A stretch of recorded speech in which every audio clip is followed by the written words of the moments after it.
Sweet. Sweet. The tea. This is old school, dude. I love it. No carb, just use Zippo. Yo. Welcome to another edition of the Adam Dunn Show. I'm your host, Adam Dunn. Dropping hash all over the floor, man. I know. Well, it jumped out. I know, man. Screen jumped. Classic. I cleaned the bowl, and then the screen doesn't have a way to stick. To like shoots out. Keep it. We are live here in the studio. No Dave. Look at that. Empty seat. Ooh. Now look at. The numbers are going up. People are. Oh, the numbers are going up. How come the numbers keep going up all of a sudden? Yeah. People heard word on the street. We do have our guest. Spelled with the wrong spelling of his name, but he's here. He knew it was really here. He knew we were to be. Mr. Alanga, Mr. Michelin is here from Seven Sacred, DabLogic, and coming soon, GanjaBee, which is awesome. You saw my GanjaBee track, did you? Yeah, I did. You were like, I didn't even realize that was a song. Didn't even know you had your own song. Fuck. Like, I was amazed also. I was like, let me just look up if there's a GanjaBee out there, and there sure as hell was. It wasn't even a bad track. It was a very basic, simple, nice, perfect track. Thank you. Learn something new every day. Yes, sir. And we have James Bean, man on the scene, out there in the world. He got back to me this morning. I just put the word out. He's like, you coming or not? So I didn't know, but he gave me the confirmation. He will be joining us later in the show. And it's the pre-420 or the B420. Did you like that B420? Yeah. Oh, genius. Yeah. You were like, God damn, marketing genius. It's so good, the dude. The B420 show. See? And the song. Boom. And the song, right? And the song. All like just out of the let me make a flyer. Yeah, it's midnight. I should probably make a flyer.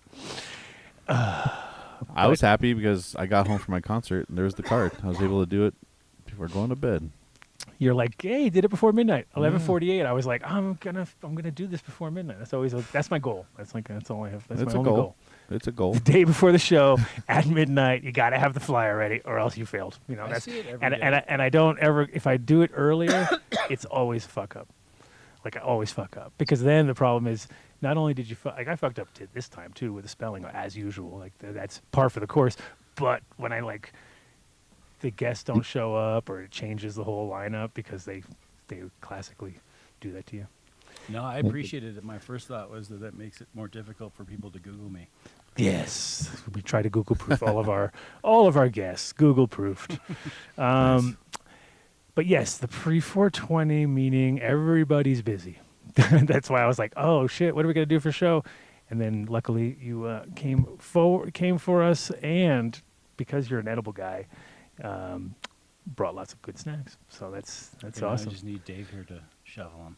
Yeah. I already snuck one of them. Oh yeah, They're pretty good. Yeah. The indica one, the mint chocolate indica. Like this one right here. Yes, sir. You got doubles. All right, I like that. Yes, I guess it's your season, right? This is when everybody's clamoring to get their shit for their stores figured out. 100%. I bet it is like now that we're on the supply side, not necessarily we're on the we were seeing it a little bit, but it's like you should have had your shit figured out by now anyway. So if it's when did you start? With Green Farms, we started in October, but it was like kind of a weird setup for us because it was a complete takeover from like operating one day under one license and operating next day under another license. All the plants stay in the building. The crew stayed there, which was, how that goes. Mm-hmm. So you're coming in so I'm inheriting all of this. Okay. And half the staff on the first day left when they found out they were not getting benefits anymore because we're like, what? Like medical and benefits? Nah, that's not happening on this. And to be honest, considering you've probably dealt with Lightshade back in the day, I'm sure, whenever you deal with these larger companies, there's a lot of times a discommunication between the grow and the corporate. Yeah. And that's kind of where we're totally not like that because we're both growers. So for us coming in, they were like, whoa, wait a minute, you're the owners and you're growers? Like this is... Yeah, they had been operating in the shadows for so long that it was like kind of like what's that like kind of like a Gordon Ramsay situation because we rolled in and we're in there work Kitchen zone. nightmares. And yeah, kitchen nightmares, exactly. And so we're walking around looking like, okay, a lot of those, like thinking about how much waste, like they bought a lot of that and they're buying, like they're just telling what they need. And there's like stockpiles in the back room of certain products. And you're just like, there's a whole back warehouse that's a Boulevard of Broken Dreams with like, Right. just everything that never worked is all back there. crazy. And so you start to see, and if you're a grower, you understand how much things cost. And you're like, there's like 9 UV light things over here, mobile UV light deals, and like 6 giant ones for inside of each room. And you know, each one of those like mobile ones are $1,000 each. And they're just like, how many UVC light things did you guys need? Like, totally. somebody was like, we need UVC light. All right, order 20 of them. You know what I mean? It was that kind of shit. Must be nice. And exactly. So some of the stuff, totally useful. But as far as the crew goes, they also were like all nervous in the service, of course, it's a big because shift.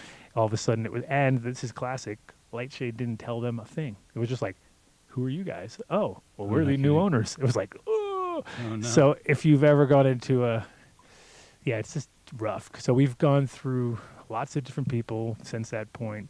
And in the very beginning, it was also the guy that was running it, who was the grower, had been there for 9 years or something like that, which is a long time in a grow, real long time. And you can just imagine how comfortable people get in that, and then you're trying to figure out their system, which is like a lot of manual stuff, which is like so. You have to work with their stuff, the existing infrastructure. Yeah, and it was a lot of different way of growing too for us, because we're all like organic guys, and then that was the reason why both JW and I, bonded on that moment as far as growing goes. Like, if I ever take over a grow, I want you to help me out, because we both have that same. So we're taking over a complete dosatron, salt-driven system in full swing. And so we actually tried to bring in a bunch of organics, and it kind of fucked up the program pretty quickly, because the plants were just, couldn't run them through the dosatron. Certain products didn't work, wasn't really dosing properly. So it was like,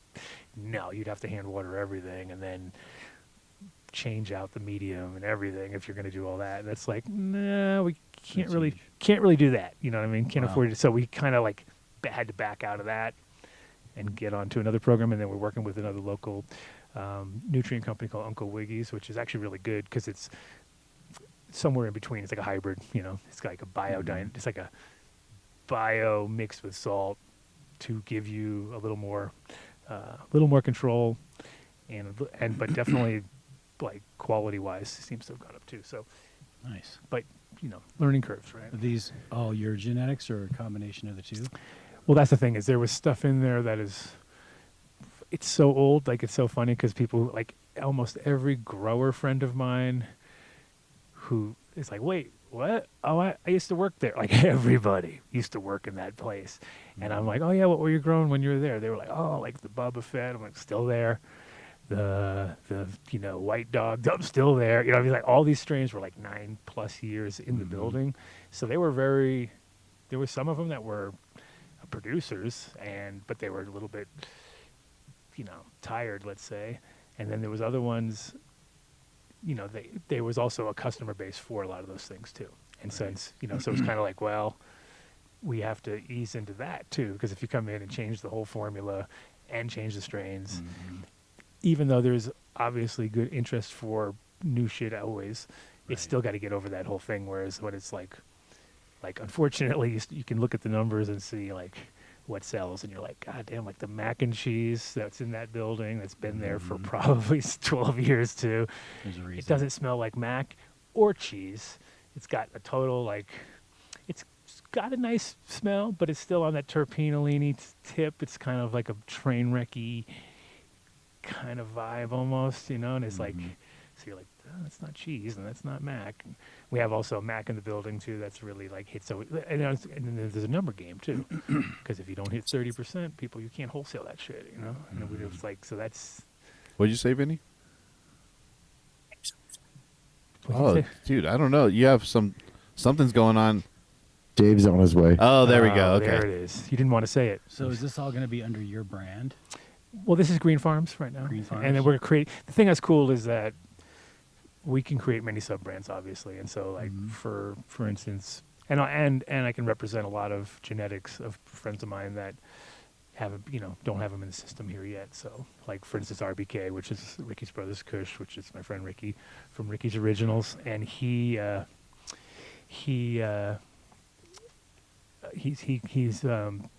kind of represent. He's got stuff going on in Cali and in Michigan, and so now it's like, okay, well now you got stuff going on here too. So that's always good. What's up, Dave? Welcome to the Late. Good answer. Yeah. What are we going now? Just swap those chairs. Oh, look at you coming in, making more complicating the whole thing. Is this different than that? Yeah. Just my chair got moved over. Oh my God, who would do that? Somebody who probably didn't want to sit. Vinny sabotaged the show. Jeez. Musical chairs on the Adam Dunn Show live. Wow. You got to see it. Relax, bro. Yeah. Okay. All right. Calm down.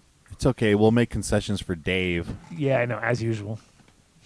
Like the Good to see you too, Mark. Yeah, you're welcome.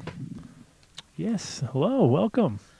I ate Hey, most of the now. other- those are all empty now. Ooh. Oh, sweet. I opened them and filled them with air. Oh, right on. good, thank you. I know. Now you only have 20 more hits to go on this. That's the one thing about this stuff too is once you smoke old school hash compared to doing dabs, because dabs you don't want to milk it. Obviously, you're trying to get her done in pretty good fashion. With this, it's like you take even when you put the smallest amount on it, it There's a just lot of keeps flavor on in that. going and going and going, going. The and Energizer Bunny of hash. going. Pretty much. Nice. Departure of this ray. So There's a chat question. yeah, actually. right out of the gate. Yeah. Well, since you're talking about cultivars, I figured it'd be perfect timing. Look at you. Ask Adam what his top 3 cultivars available from Sage Master Select for the effect. The sage. Ooh, master. effect only, not flavor or anything else like that. Just stop, Dave. Get back to your organizing your crap. I'm done. There you I'm go. ready to go. He's done. He's already interrupting. You have 2 seconds. I haven't even got 2 seconds into. Well, the I'm just answer. wondering, was that what they're asking? They I'm just clarifying the I'm question. pretty sure he said effect. It right? says, effect, right? yep. There you go. Top 3 cultivars available from Sage Master Select for the effect. For the effect, right? So the Sage Master, not Sage Master, but Sage Master, which is Master Kush Oh. and Sage. That is one of the most consistent, I'd say, like heavy hitters.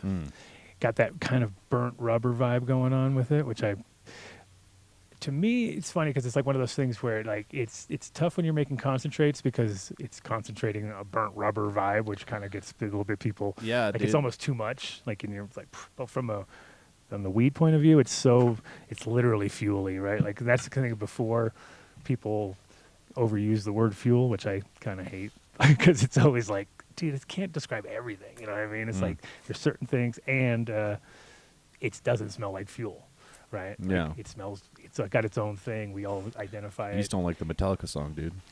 But then when you got that burnt rubber thing, because we haven't got kicked, because it's from the Sage. The Sage has that in the background somewhere. It comes from the Afghan. Yeah. But there's been times in Amsterdam where we were smoking that, and we got kicked out because they thought we were. The guy literally said, "Are you guys burning tires back here or something?" And we're like, "We're just smoking weed." Dude. Yeah. Like, and they were like, "Ah." So that would be one of them. Some of the Mesa Cookies crosses from Miles, the Backcountry, which is the MK Ultra times Mesa Cookies. Oh, okay. That's another heavy hitter, super frosty. Like, got a lot of good responses off that one. And let's see. Well, there's strength. Probably the also in the Osage series we had the Dark Star, because the Dark Star is like so narcotic It is. that it I like like when it. I had it at my trade show and for introduction of it in Barcelona at Spanibus one year, like I went around just to go check out all the other booths, and I came back to my booth, and on my whole crew, which was an Italian guy and this other English kid, and then Doug, everybody was like, had their heads on the table, and I was like, what the fuck is going on? They were like, dude, that weed is, the Dark Star is too strong, dude. And I was like, because they had to, every time they were giving somebody a bong hit, they were like clearing the chamber, you know, oh, you didn't finish, let me clear that. And a couple hits in, and they were just done. It was like, okay. But yeah, and that's a Mazar Purple Kush. the original Dark Stars. Oh, okay. And so Mazar is just like real heavy Afghan. And yeah, those would be my top 3. Okay. It took me a while. I had to think about it. I was like, what would I think? Because it's there. That's the thing is there's not enough good strong weed out there anymore. All the weeds kind of, it's like, ooh, it tastes really good. But It's it like, tastes amazing. How does it do? turn Does it pipes. get you ripped? Seems like that was pretty strong.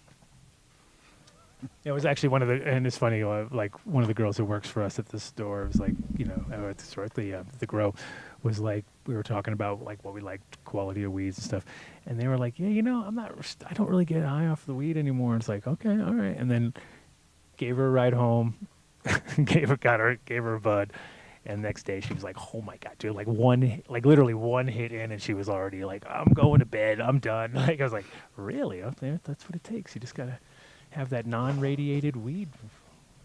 That's the other, That's another topic we should really get into. I'm hearing stories about that all the time, and you brought it up about irradiating weed. It's to all pass. it's the standard now in Remediation. Colorado. But What the fuck?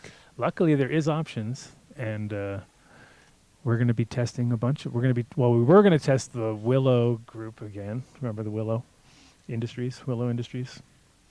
You never heard of them? You know them, right? I don't know. No, they do like a CO2, where they convert the CO2 into O3, so it turns it into ozone, and then they kind of blast the weed with that, and apparently they can get it down into similar numbers as the radiated stuff, which is obviously a lot better, but. We have new technologies, which I can't discuss yet because it's under NDA, but it should be coming soon. It's very similar on the inputs. I will say it's a CO2-driven thing, but it's just using different techniques. And I can't go any further. Interesting. But I kind of feel like that's the future because there's something about, if you're going to go through the whole process and then you're going to have to radiate it, that's ridiculous. And especially when it comes to organic, because that's the stuff that fails the most because they're looking for things that are popping off with the heavy metals that come out within like kelp products and certain products which you think are super clean and safe, but unfortunately they're bioaccumulators, And so when you're working with organics compared to working with synthetics, it's a lot easier to miss one of those inputs, that goes in. And then the plants are bioaccumulators themselves, so you combine the two levels of it. Interesting. Is there anything that actually, when you remediate it, like removes the actual material, like the Loss of mold, pest not or whatever? No, not really. I mean, in the process, yes, usually, because that is the other stupid part about it, is it adds one more step into the process, which means there's more room for user error, basically. Right. Which is the biggest difference between good weed and bad weed, is like just however it was handled, right? If it's handled well, it's good weed, obviously, to begin with, it's going to be great weed. Right. And if it's handled shitty and it's good weed or great weed, it might only be good weed by the time you get it because somebody left it, let it either dry too much or bagged it up wet, or who knows? There's a lot of ways to fuck it up, Right. And so or trimmed it too hard or trimmed it too early, or there's a lot of ways. Yeah. Would you I've always consider- wondered, is there a Would you way to- consider good weed? Could good weed be irradiated and still be good weed afterwards? What's that? Sorry. That's a Could good question. weed be irradiated and still be good weed afterwards? Um, Do you yeah. consider that once I it's mean, irradiated that it can't be considered it's- good?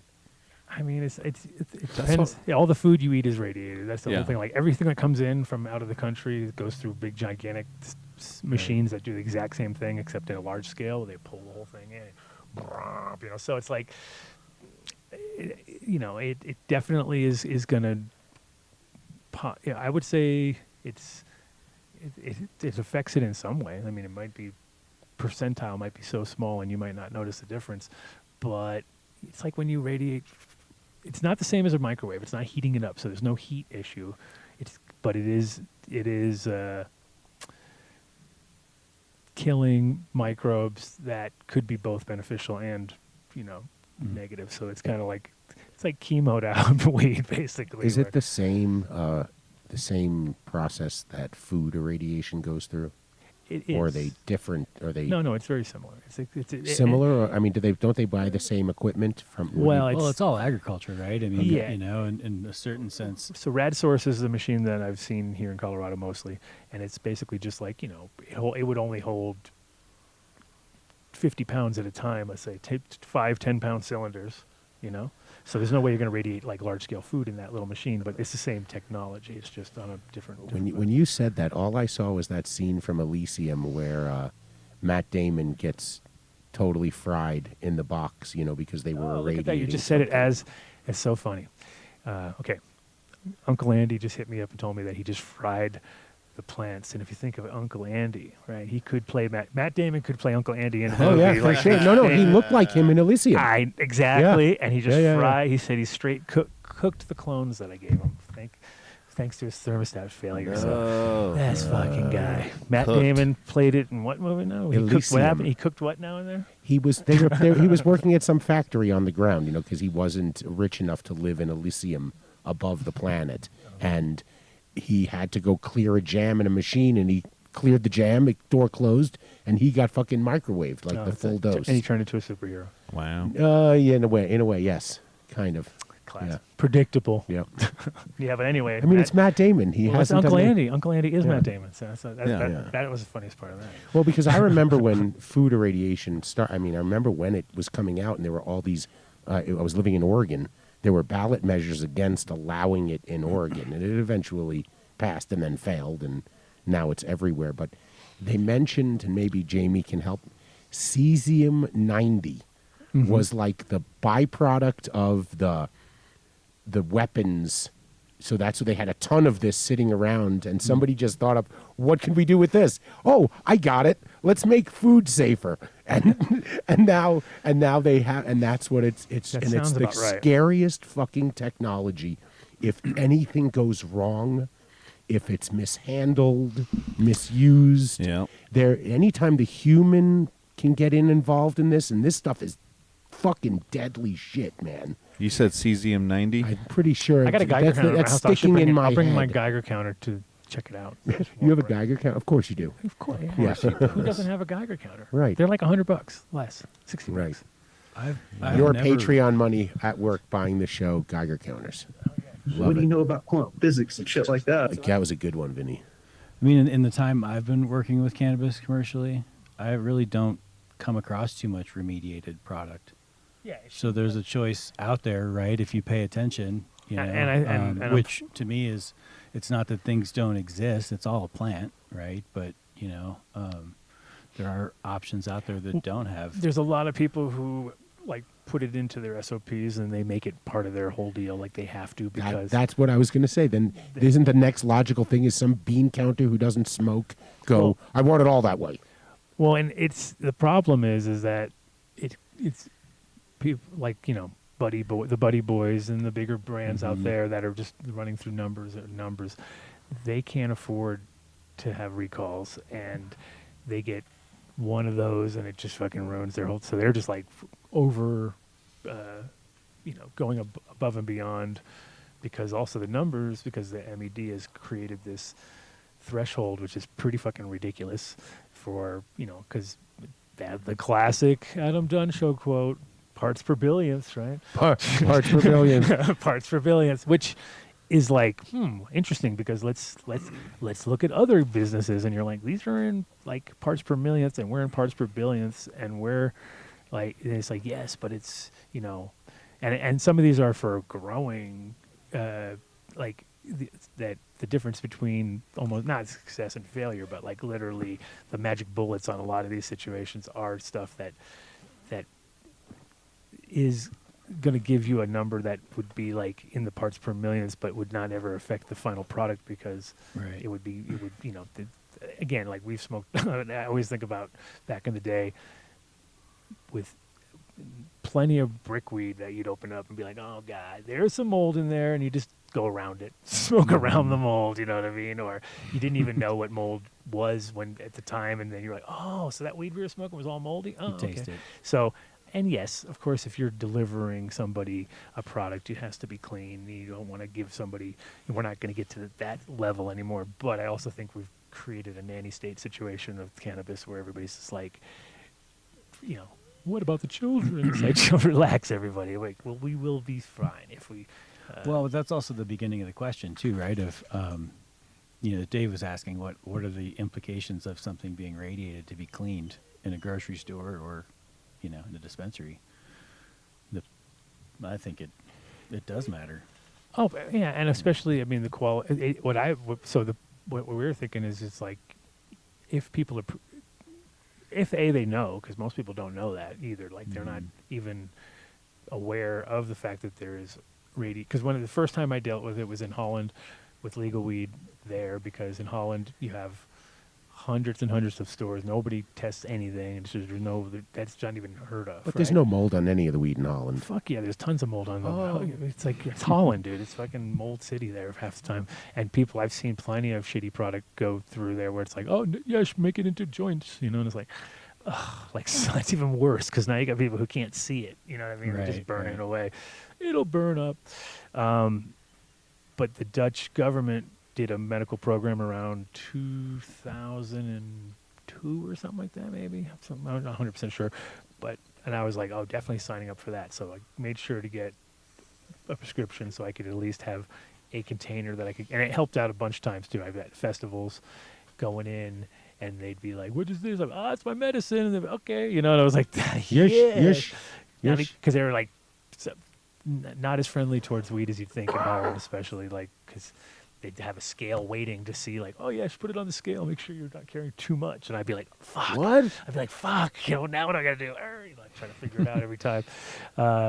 It sounds like the stories you've told about having to leave some facility, like Oh, somewhere in Amsterdam, and instead of trying to leave with anything, everyone just smokes everything they have. Oh no, that was at the Cannabis Cup. But we had a few, like I remember going into a festival one time, and these cops were like, they did the classic where they opened up my jar and oh, you have too much, and I'm like, no, come on, it's not. And then they pulled out a scale and they were weighing it, and then at one point the cop's like, okay, I have to check now, I have to search you, and I'm like, What? Oh Jesus, here we go. And then they start searching me, and they find one thing, and then they find another thing. It's like the scene from Police Academy when Tackleberry's getting naked, that every gun comes off of him. And the funniest part is it was during I don't know if it was the Cannabis Cup, but it was definitely an event kind of weekend, and I took like a bag like this big, and I put I had buds in the bottom of this bag, but it was like maybe an ounce of weed, but it was in the biggest bag you could ever imagine, and I had it rolled up and put into my secret pocket of my jacket, which holds half your body size. So at one point I had pulled that out, and it was like, whoosh, you know what I mean? We're like, what the? And then I was just like, then they were like, oh, now we have to call the police. And I was like, no, you don't. You definitely don't have to call the police. Yes, it was too much, too much. And then it's 0.2 grams and over. My friend, and we ended up convincing them. I think my friend just like, I walked away from it. Like we did the classic where it was like, you can keep it. I'm out of here. Like, it's not worth fucking me dealing with this at this point. But yeah, it's always an adventure. Bringing. I didn't realize they cared that much over there. Oh, fucking Dutch! They don't care. That's the problem. I was there once, a long time ago. They really don't like weed. It's like weird. It's like a weird thing where you're like, but your whole country is like making money on it. And they're like, yeah, we like the money, but we don't. They don't like stoners. We don't like you. They don't like stoners. They don't like the tourists that come for it. They're trying. This is where we need Danko to do his Dutch guy, saying, "Nope, can't do that. Sorry, don't need you here." Not possible, eh? Not possible. Not possible. Everything is not possible. That's the Dutch mantra. Like you go to anywhere. There's an electronics store that was next to my place, and I'd go down there and always ask for things that the guy would go, "Not possible," and I'd be like, "Dude, it is possible. I know it is." Like RCA, like an RCA connector to something else that I know exists, you know what I mean? And like a 1/4 inch to an RCA or something like that. And then the guy'd be like, yeah, it doesn't exist. And I knew it did, but I'd make it a point to always go back to the store and go, there it is, the thing that doesn't fucking exist. And he'd be like, yeah, sure. Thanks, Mark. They could give a shit. They really could. And with weed, it's like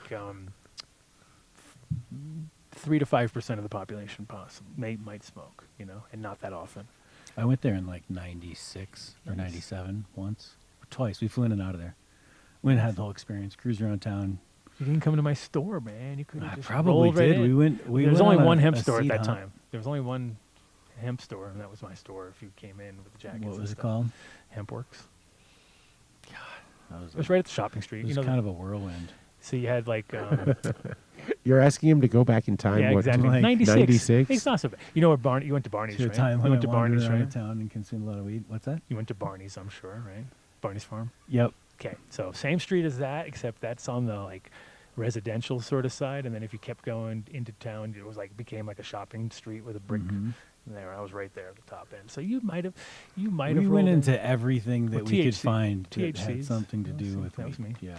So I mean, That's we cool. had a sign outside, so you may have, at that moment in time, Yeah. you may have found us, but it was Yeah, we went there. Well, we went there just socially good for year. a trip to That was a Europe. good But year. the Amsterdam part was to find specific strains that had won the Cannabis Cup at that you point. should have. That was your yeah, time. you missed out, That man. was your You had, time. you had Could've- your beans. I would have brought you downstairs. Uh, I would have smoked we you all missed you. out. I kinda- Shit.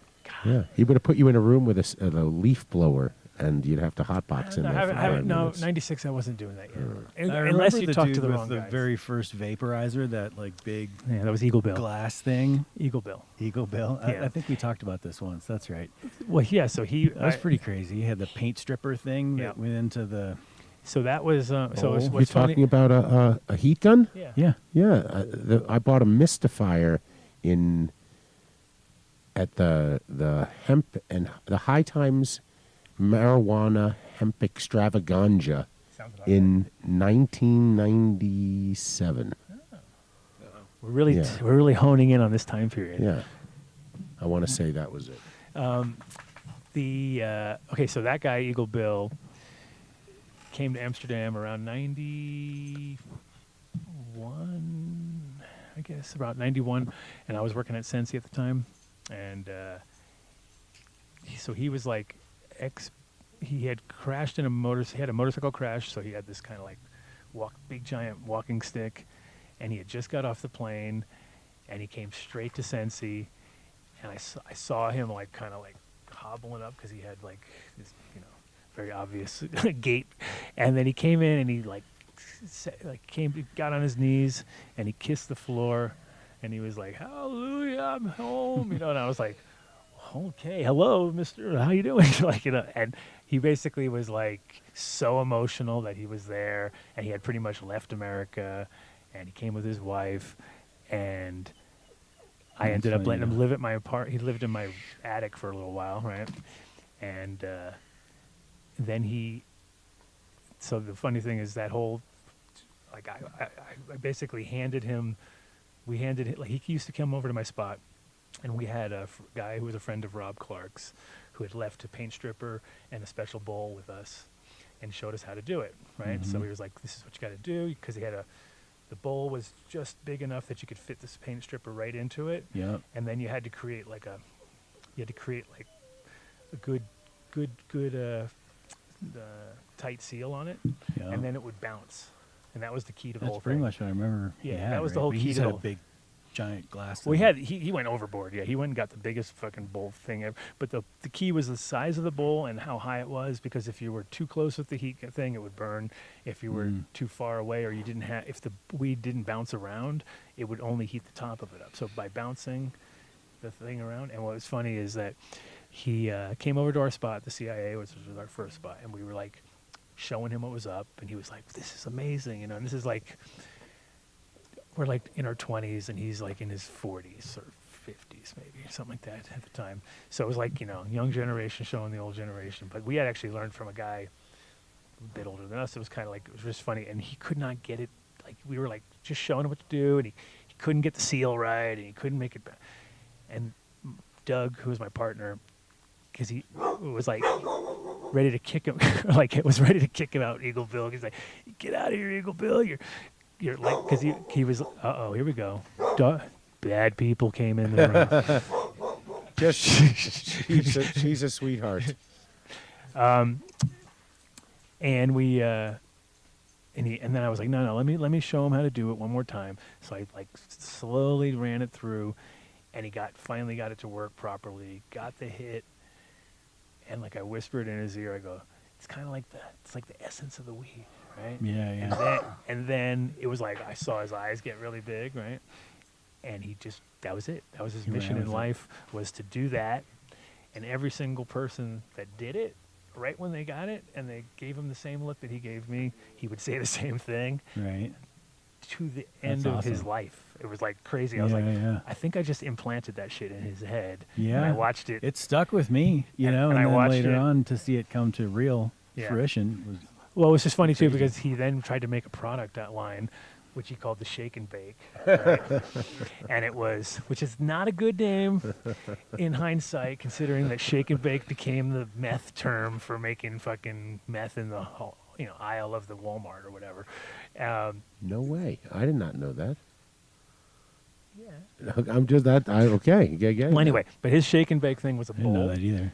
Was a bowl that you would. It was basically like a crack bowl for weed, and the key was that you had to shake it while you were hitting on it. Mm-hmm. Now if that does not make you look like a crackhead, nothing does, right? You're gonna like.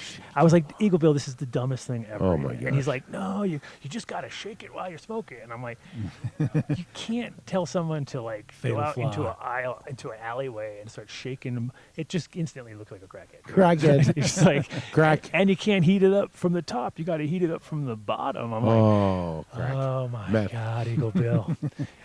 Yeah, no, he's Well, like, that's funny because he was sharing that's cool that you were at the beginning of it, right? Or he found it, but he was sharing it as a healthier way to smoke. So oh yeah, no, crack he, pipe in another way seems a little well, contradictory. I mean, we all know, like, we all kind of go through this little vaporizer phase where it's like, it's like, this is pretty cool.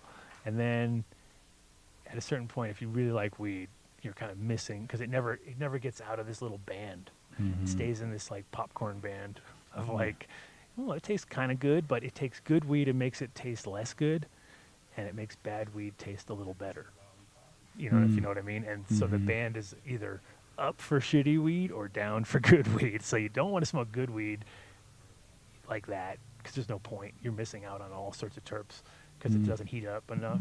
So what happens is it cooks all the stuff up to a certain point, and that's it. And so you hardly get the difference. Like you might, okay, that kind of tasted a little hazy, but you don't really get the full Yeah, because flavor I of it. thought what he was showing us was like a much higher temperature burn.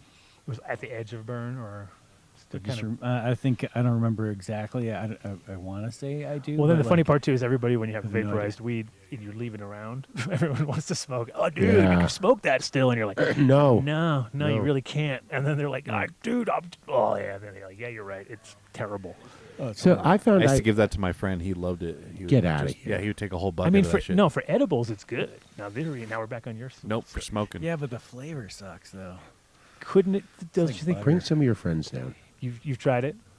The Of course. post-vaped weed I'll- turned I into. mean, no, I've never tried to make it into an edible, but I know what it smells and tastes like. So Yeah, but it I has a wouldn't want kinda that one like- in an edible. I mean, personally, I think that if you could come up with because the thing is, there's definitely material left in there sometimes, like if it's not been vaped 100%, and it's activated, whatever. I mean, in my opinion, it should be activated, right? So you almost wouldn't need to cook it ever, obviously, again. I mean, so yeah, maybe there's if you're at home and you've got some. I mean, if you and had one there's good THC strain in it, right? Just the yeah. easy thing to do would be to put it into like MCT oil or some kind of carrier oil that you like, and just And strain it decarb off. it and Yeah. heat it up. And Well, you don't use have it to if that it's way. already been heated up. That's what I'm thinking.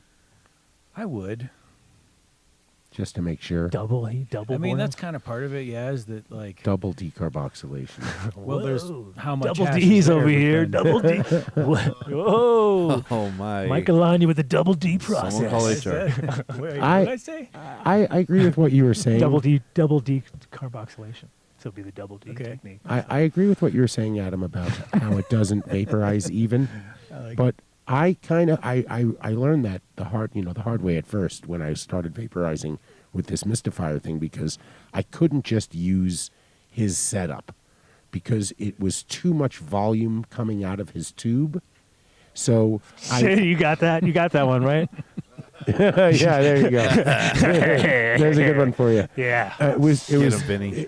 and And so I just used the heat gun on Right. a glass bong, but I had to go down to the glass shop and talk to the glass blower there, and they made me a special bowl piece that was really wide and had lots of holes on the bottom, and I would always break the weed up like I was going to smoke a joint, and you just put enough in there so that you can toast it all, and it was, I mean, Yeah, because the key is to get around the weed. You don't because if it's too packed, it's not going to work. Right. It has to have like air space for it to get into. That's what It's everybody- basically good surrounded by bad. You know, it's tough to get to it. good surrounded by bad. But it's there, you know. I mean, to your point, yeah, you could put that into edibles, I suppose. And so what did There's you something do you can always put it into and cover up the flavor, if that's what you want to do. or need So to what do. what strains did you pick up when you were there? Do you remember? Come on, it's yeah. only been 30 fucking no, totally. years, 40 years. That's no big deal. White Widow, White Rhino, Oh, you're on that whole tip. Northern Lights, number 5. Nice. Those were 3. So that was at that I Sensi. remember.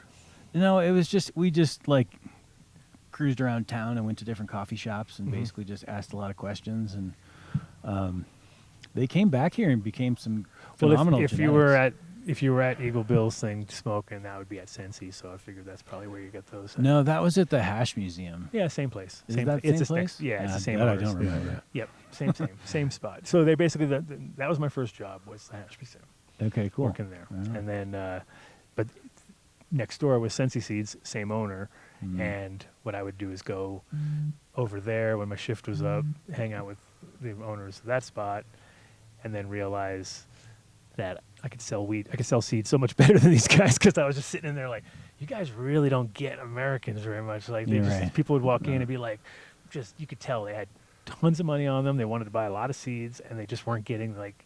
These guys weren't like even barely getting off their chair to go help them out. You know what I mean? And I'd be like, dude, oh, what do you need? Let me help you out. And they'd be like, wow, you sold a lot. I was like, yeah, that's like shooting fish in a barrel, dude. These people are here on a mission. Yeah, and you're just totally. like, they would always. We didn't know where to go. Well, Alan would always say the So we same went thing. He would everywhere. always go, oh, he'd get real nervous. And then he'd be like, because he didn't have the greatest English. And so he'd be like, just grow it, you'll know it. I'm like, well, that's the worst tagline. Grow it, you'll know it. That means like, good luck, sucker. You know, that's how I'd take that. It's like, you know it Fair sucks. point. Grow it, and you know it's not what you thought it was. Or, you know, there's a million ways to interpret that. So I was always like, not the greatest sales guy. Let me let me help you out. Couldn't it be that he's saying to you, the expert grower, grow it, you're going to know exactly how good that strain is? No, they were very much in the condescending Dutch way. Oh. Yes, grow it, you'll know it. Don't ask me any more questions. Because, you know, that was just like, no, you want to, it's like anything. You want to, the person you're buying. I mean, when I was a kid, I'd go to all electronic stores just to fuck with those guys. I'd walk in, I'd like know everything about the thing, and then I'd still ask them the dumbest questions just to see if they knew anything, and then I'd get them all, well, I never thought of that. You know, it's like I had to come up with the thing that they couldn't answer. You know, that was my goal. Because I knew I couldn't afford to buy half the stuff that was in there, but I'd be like, have you got the XT5000 or whatever? And the guy would be like, Yes, we doesn't have even two. exist yet. And I'd be like, yes, it does. And I made sure, or I'd pit one store against the other store. I'd be like, I was just over there, and I was going to get the Walkman from them, but they're going to give it to me for $60, and you got it for $89. And they'd be like, what? I'll give it to you for $50. You know what I mean? I would like play that game.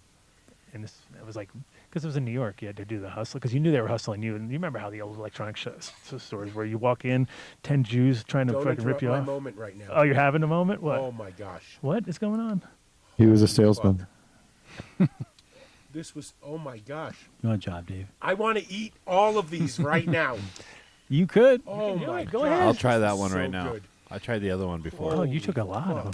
Look at you. You went over here and scooped all of them. Though. You're like, yeah. I didn't this- scoop nothing. I'm eating what was given to me. Oh, you Adam. scooped up everything. Well, it's called. Maybe if you guys showed up on time. Oh, but bumps. Holy shit. Whoa. That's how I roll it. I mean, if you were in your restaurant or your facility and one of your employees just called you out like that, like the boss. He doesn't get paid. You have to pay people first before you can. Thank you, Vinny. No, he got paid. He got paid. And what did you have? How many candies? Did you have? Two of them That's right now. Fuck, I'm not gonna you're use done the for the candies. month. I got 200 or 20 milligrams Oh, that's it. Rosin That's it. of rosin. and our appreciation. Mm-hmm. Well, that's worthless. Oh man, that's great. And my dog loves you. Uh, Yeah. Is that coming up on this thing? Or people Yeah. you can hear that? It made Tony Baloney's dog bark. Yeah. Oh, we're causing pandemonium all around the world now. Yes. Dogs are barking. Did you ever hear that bit about who was it? One of the late night guys would yell to the Alexa Oh yeah, you can't do that. to turn it up. Jimmy Fallon, I think. Yeah, that was it. You can fuck everybody up. Alexa. Hey Alexa, volume 20. Is that big? appreciate you. Volume 100. Luckily, nobody who listens to this show has Alexa. Hopefully. you can't. Play Paradise by the Dashboard Can't. Light. People who have that are just so out of their minds. Like you're gonna have a narc in your house, like just. We all have phones, though, right? Well, I the mean, phones are bad enough, but if you're like paying, like buying the thing to telling it to listen to you, that's even worse. turn you know the what I light mean? You're talking about exactly what they talked about on the Howard Stern show last week. Oh, me and Just having your phone out while they have their show It's all the same, makes right? Howard's algorithm have the strangest shit show up. No Of kidding. course. I don't even want to say it out loud because then everybody's algorithm will go nuts. But Yeah. just listen to his show. It's hilarious. Yeah, it's always listening. Always. So one of my forever. business partners used to joke. He used to say, he said, what you could really do is you just have a conversation about wanting to find an oboe teacher and see what happens. If you get any like woodwinds or us or here's where the store is or something, Oh, it something happens all the obscure. time. And yeah, it worked. They listen. It listens. These were amazing. So 7 Sacred espresso hazelnut chocolate. And I've basically given up the sugar except when I went to Europe there. I started a little really? bit. But holy shit, that's those are amazing. I'm like, wait a minute, we need these just non-medicated so we Those can have tap been on the into market a. for like 10 years. Holy You've been off for a shit. little bit. 10 Used to be years, lunch, Dave. You're but so far behind. I know. What the hell it's a do I tiny know? brand, you know. The answer to that is just it's really good chocolate. Peanut brittle truffle. Oh my gosh.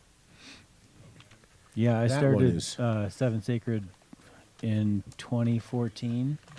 I got a medical license, Okay. and then I got a rec license shortly thereafter.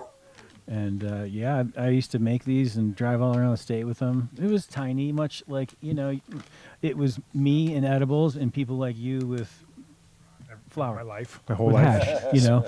Well, there weren't too many. My point is, there weren't too many people in the edibles game that were like the rest of the culture that would show up at your dispensary and say, you know, hey, look what I made. So yeah, they've been Oh, around the for a good long old time, days. right? Yes. Right. It was my angle. It was me and the growers at the time. No, it's awesome. It's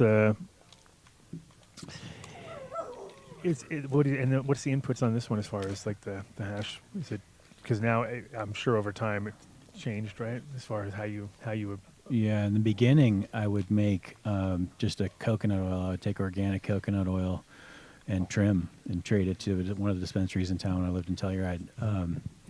And I would basically just make a can of oil out of that. Then I switched to CO2 because that was a little bit easier. But I would have them make like a kind of an unwashed crude oil that had more flavor to it. And then because definitely I think with CO2 it's like it's good for the edibles because of the numbers are perfect. Like everything looks great on paper, but it doesn't transfer the part of the cannabis plant that we're looking Yeah. to if you're trying to transfer. Like it does neutralize it.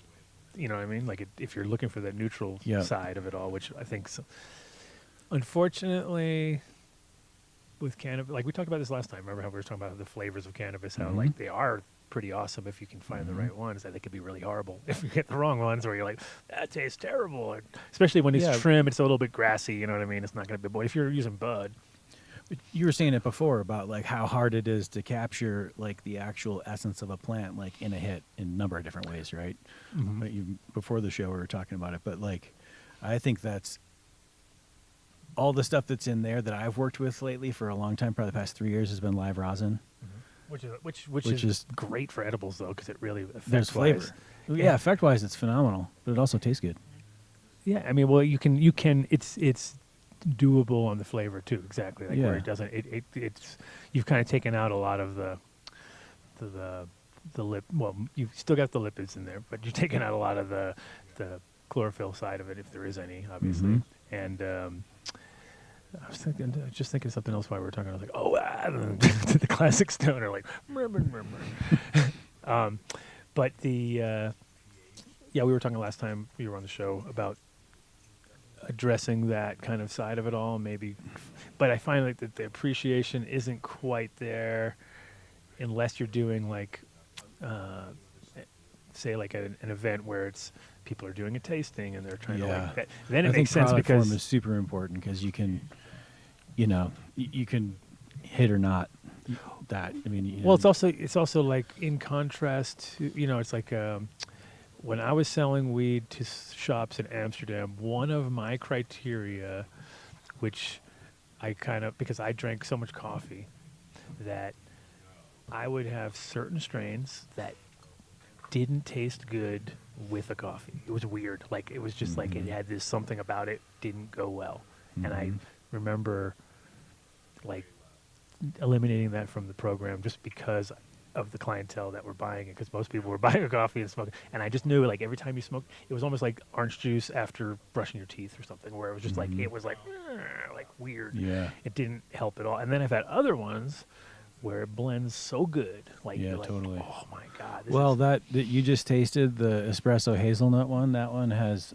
trop cookies, and I use a espresso syrup called Treblis, okay. which is something you use in a pastry kitchen to like make a creme brulee taste like coffee without having the recipe thrown off with too much liquid or whatnot. So it's like a real true espresso syrup. So that's pretty much right. what you're just talking about. I need these Heavy taken away speedball, from me right? right now. Yeah, you need I, to be I more. just- More. Get them I think closer. the first time I came on this show, you accidentally You're ate a like terrible friend. 500 milligrams or something because I brought some. Oh no, yeah, we had them all mixed up. They were because they were in the same container. Those are the Yeah. fruit chews. The only Yeah. time I ever made those medical fruit chews. Yeah, you were like, wait, how many? Wait, the milligrams are medical those? ones were how much again? Oh, Those were God, go back 50 to a that. piece. The little ones you gave me in the bag. Just the test ones with the Oh, jeez. I don't remember. I gave you what? they were really good. Oh, the little tiny ones, the Mega Yeah. Minis. Those No, we're not. I don't know. It was. I don't know. What am I rolling here? That is the strawberry fritter from the room. Oh, The last round there. Kind of the first Hi. ones I'm pulling out. strawberry fritter. Can we give a shout out to Grove Bags? Every time I pull flour out, oh my goodness, it's like being in a glass humidor. Yeah, Thank you hence for the the hence bags. the glassless. Chat said, Dave had sugar. I know, right? He like What's gonna happen? No. I don't know what they. I turn don't know what they're Jack on. implying, Dave. What do they mean by that, Mark? I'm just What the are you talking messenger, about, Dave. Wait, why would you say that out loud on the show, Mark? He's all What do you amped mean? up. Huh? What do you mean? he's gonna fade out real soon. Yeah. He's gonna go. He's gonna start yelling. Well, he's gonna go Stop, up, and then he's gonna go. It's funny. I asked Vinny if he could bring me an Narcoleptic out over espresso. Did you? Why? He's I already. don't have an espresso with me. Wow. Ooh. Dave. I got don't here know. late. I was late. You got a shot of Remember, you espresso said there. that a little earlier. How late? Got one right here. Just go eat one of those. I already had two. Two? Well, that's Two it. You're shots of done. espresso. You're done, Dave. Yeah. So Oh. the last time that we were talking about the flavors and whatnot, after that made me think, because people like yourself that are in the craft of the industry remind me a ton of I lived in California for a while when I was young and was a chef. It's the same culture, right? And you're doing the same things. They're doing it with viticulture. You're doing it with cannabis, right? So there's Were this. you in NorCal or? I lived in Tahoe. Oh, okay. And I lived in San Francisco for a little bit too, but I see it's What such year were you in Tahoe? 2000 to 2007. Okay, cool. Yeah, because our distributor for our jackets was based out of there, Billy, and he was his dad owned Spider, the the ski company, ski wear, whatever. Wow. And so his dad owned Spider, and we thought, oh, dude, we fucking hit the golden ticket. This guy's gonna kill it. He's like, he basically would drive around with this big 4x4 truck loaded with our stuff and sell directly to the store. He was like the most unprofessional. It was nothing like his dad. His dad was in thousands of stores, and we're thinking like, we're gonna be fucking killing it, dude. And he's like, I refuse to do anything with my dad or Spider because I'm my own guy. I'm doing my own thing. no. And I was like, oh no, we got the one son who's not gonna use his Like dad. the black sheep. Yeah, he was total black sheep, and he got us into all the cool stores, but he was focused much more on weed places and head shops and not on ski places, because that was our whole goal, was to tap into that world, because that's when you get into the real numbers and the right people. But the appreciation for the hemp products wasn't there, and then people were like, what rating is everything was like way too technical once you got into that department. Plus people pay super big money for a jacket that doesn't weigh anything, compared to like here's a boom, big old heavy. We can't wear this skiing, you know what I mean? It's like they're used to wearing just super light stuff that you run, you get warm by moving. We're like, oh no, our shit's for not moving. You just stand there, just stay warm. Hey, that's so much easier. Where were you then? Well, we were in Amsterdam at the time, but this is Your distributor was there. yeah. So Billy Gotcha. went. So my partner Doug is from.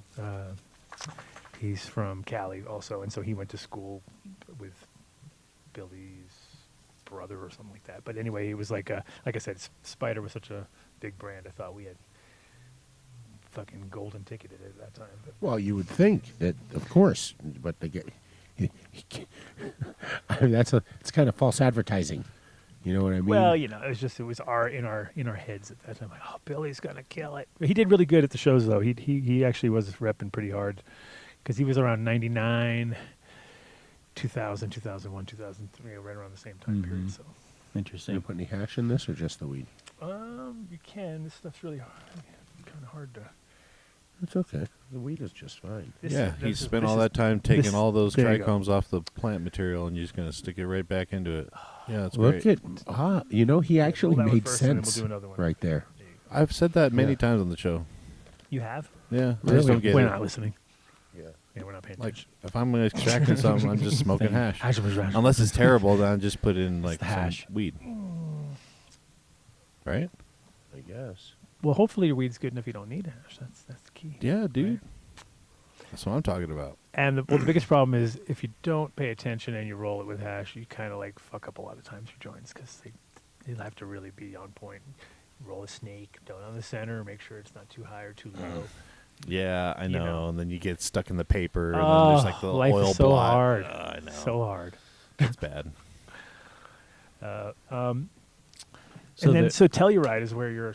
Is that like another? Is that where the new? Is that the? I just used to live there. I lived Okay, there so for it a was long based time. there originally. Mhm. If you keep Yeah, the, I actually keep the moniker. started it, You're like, fuck it. Telluride sounds cooler. No, does. it's just It is cool. Yeah. an old T-shirt. Gotcha. Interestingly, I lived outside of Telluride, right, in a little town called Ophir, which is at my house was at 10,000 feet, and we had a mother-in-law unit that I actually was able to get licensed as my kitchen. Oh, nice.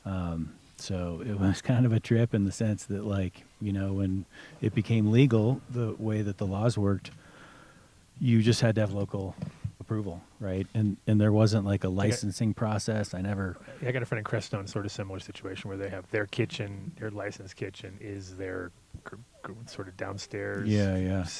It's like a separate entrance. Has to be a lock off and all the same things. Yeah, that separate anything entrance. Has to be, right? And it's kind of like the same idea as a Yeah. as a thing, but it's still part of the building, but it's like got a weird, like it's Yeah. got its own entrance, and they had this thing, and I was just like, wow, you got approved for that? And they're like, yep, totally. So it's like they brought all their shit in, and they do edibles also. I showed up on. Well, I had a grow license the first time, and then it got more regulated. It's getting all wrapped up. What's going But on? Dave's abusing dogs on our show. I was amazed that they let me through the system. With just in the town of Ophir was like the manager. Was a guy that I They knew had in so they town. had a No one. dispensary in that little tiny town. No, there's no retail, but I I could have a profession if just like I catered out of my house for a while, or if Okay. I was an electrician, or I mean, you're saying like craftsman of you need any like kind. the three-part sink or all that kind of commercial stuff, or Well, yes, I did it because that's what you would do, but like now they I didn't was even ask you to do the that? only regulation I had was the MED. The local health department that would have inspected me in my restaurant or whatnot. They said that they declined, said I was self-regulated and to use my head. Okay. No one, no one wanted to. That sounds good. I like those kind of rules. I know. I was like self-regulated. What's that? Like a self. That's like I used to have an ID. I had an ID when I was traveling, and I lost it, and my mom got me a replacement. And this is back in like '87, and since they didn't have my photo, they just gave it to me and said valid without photo. I was like, "This is the best ID ever." It's just like I got anybody can use it. It's like, "Yeah, there you go, valid without photo." But And, yeah, it's like self-regulating. Yeah, it's me. Don't worry.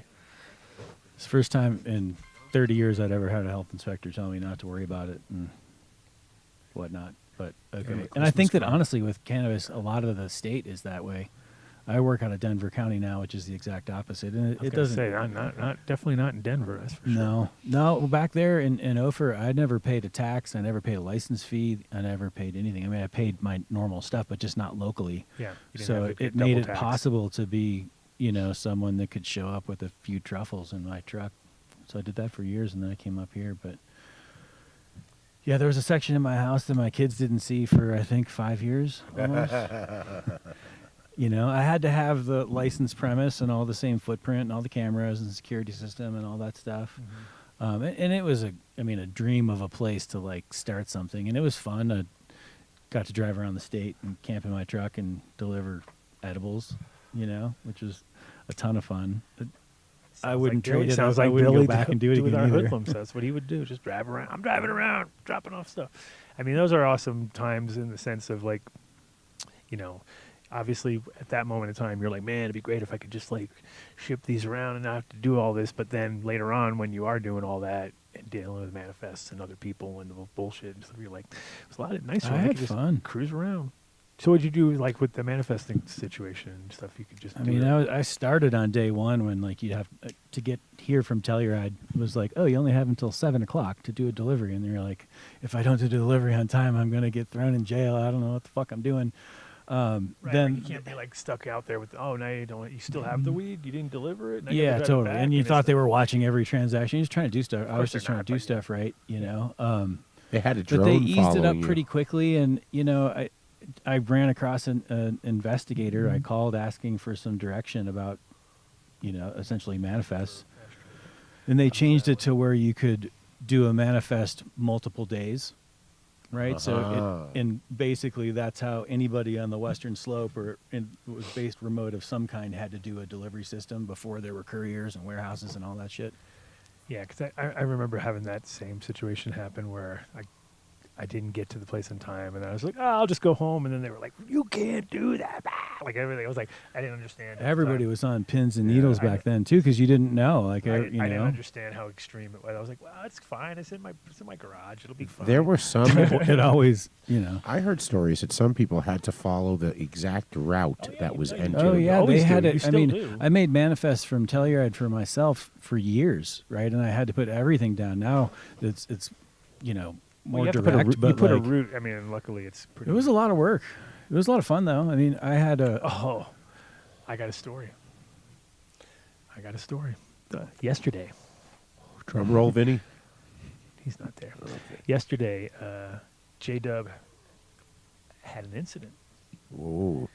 Luckily, it What was- kind of incident? he was going to pick up product or deliver product. No, pick up product from testing, and he had the whole truck loaded up. Fucking like humongous fucking thing strapped up, and had his manifests, and he was driving along on the 225, and he said he could see the straps kind of making like a weird, like he was like, the fuck's going on with my straps? Like, and all of a sudden one of them shimmied out and flew out onto the 225 and got hit by a Mack truck, Oh, right? no. And it was like one of those yellow top fucking boxes.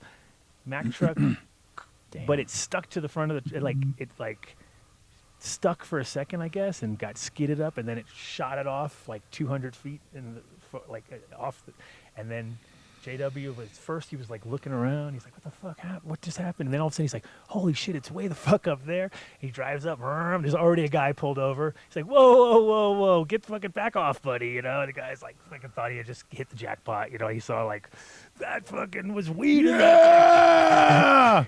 And it was a fucking crazy situation, but he managed to get it back. Everything came back. He was all fucking there, which was amazing. It like crushed into itself instead of opening up. Instead of exploding, it got crushed into its. Yeah, it was kind of crazy. It was like, because I came out. The trucker's got a story. Oh yeah, he's like, God That day damn, I hit a bale of weed. That's like a Colorado fucking classic Colorado right there. But I saw it happen in Cali one time too, where there was a guy. It was like traffic enough, that slowing down enough that the guy jumped out of his car, grabbed like 5 pounds, and jumped back in his car and fucking managed to get off with it. I was just like, God damn, that guy scored. Classic. Not the first time he did that. Yeah. I would. That's There you go. There's like a the story of the day. It's like the greatest. But it all came out good. That's good. You know, like come on. You always, as somebody who's been to hundreds of Dead shows, the ground score for weed, you know, what is that right there? Holy shit, that's a big weed. Got it.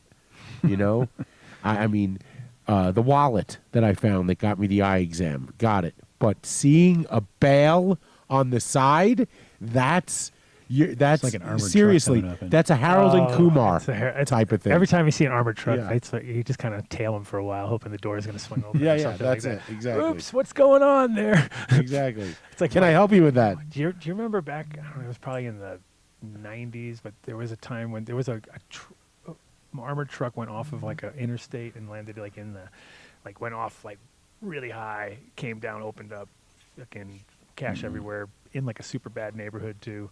Got scooped up. Everybody was like coming up. Guys got killed in the crash, so like there was dead guys in the truck. Geez. And so it was like, I mean, it came off like an interstate thing. Yeah, that happened in Chicago, and I was back there on a trip in the early 2000s. It might have even been Lost like $500,000. I mean, it's definitely happened plenty of times where you see people like life is hard. Like if you see a lot of cars pulled over and you see people looking around on the ground, do yourself a favor and pull the fuck over, cover your plates as fast as possible, and fucking starts Cover your plates. Look at. you don't want to get caught. You'd be like, Get some in your car to cover your plates with, man. I don't know. I Are you would that do something prepared? quick. I'm that prepared. This is like I think in you Adam's just bat do kit. it. He's got spray paint. I would do something. Jump in someone else's car. Because you know you're getting in trouble. You know they're going to get you. The one in Chicago, I remember seeing it on the news, and they were asking people to bring money back. I think Oh, that's huh. number one. Like, Were which how would they know? There's Sure. no fucking way. Yeah. They had totally. Like, I mean, Bringing money back? Okay. Yeah. Let me know how that goes. I wonder how much they collected. Someone came back. There's a lot Some of crazy guilt-ridden shit soul. happens. Yeah. Yeah, yeah. Couldn't handle it. No, but I always Can't keeping stand my eyes prosperity. peeled for the armored car or anything like that. It's always in my peripheral vision at all times. Wow. I wonder if JW wanted you telling that story. Well, it's been told, so maybe don't worry about it. So, Seven Sacred, you brought the brand back. Is it being marketed in Colorado? Where are we? What stores are we in? How does somebody I get a hold just of them? relaunched it like within the last month. These are the greatest edibles I Yeah. have had in recent memory. Thank you. In fact, I don't recall ever having anything better.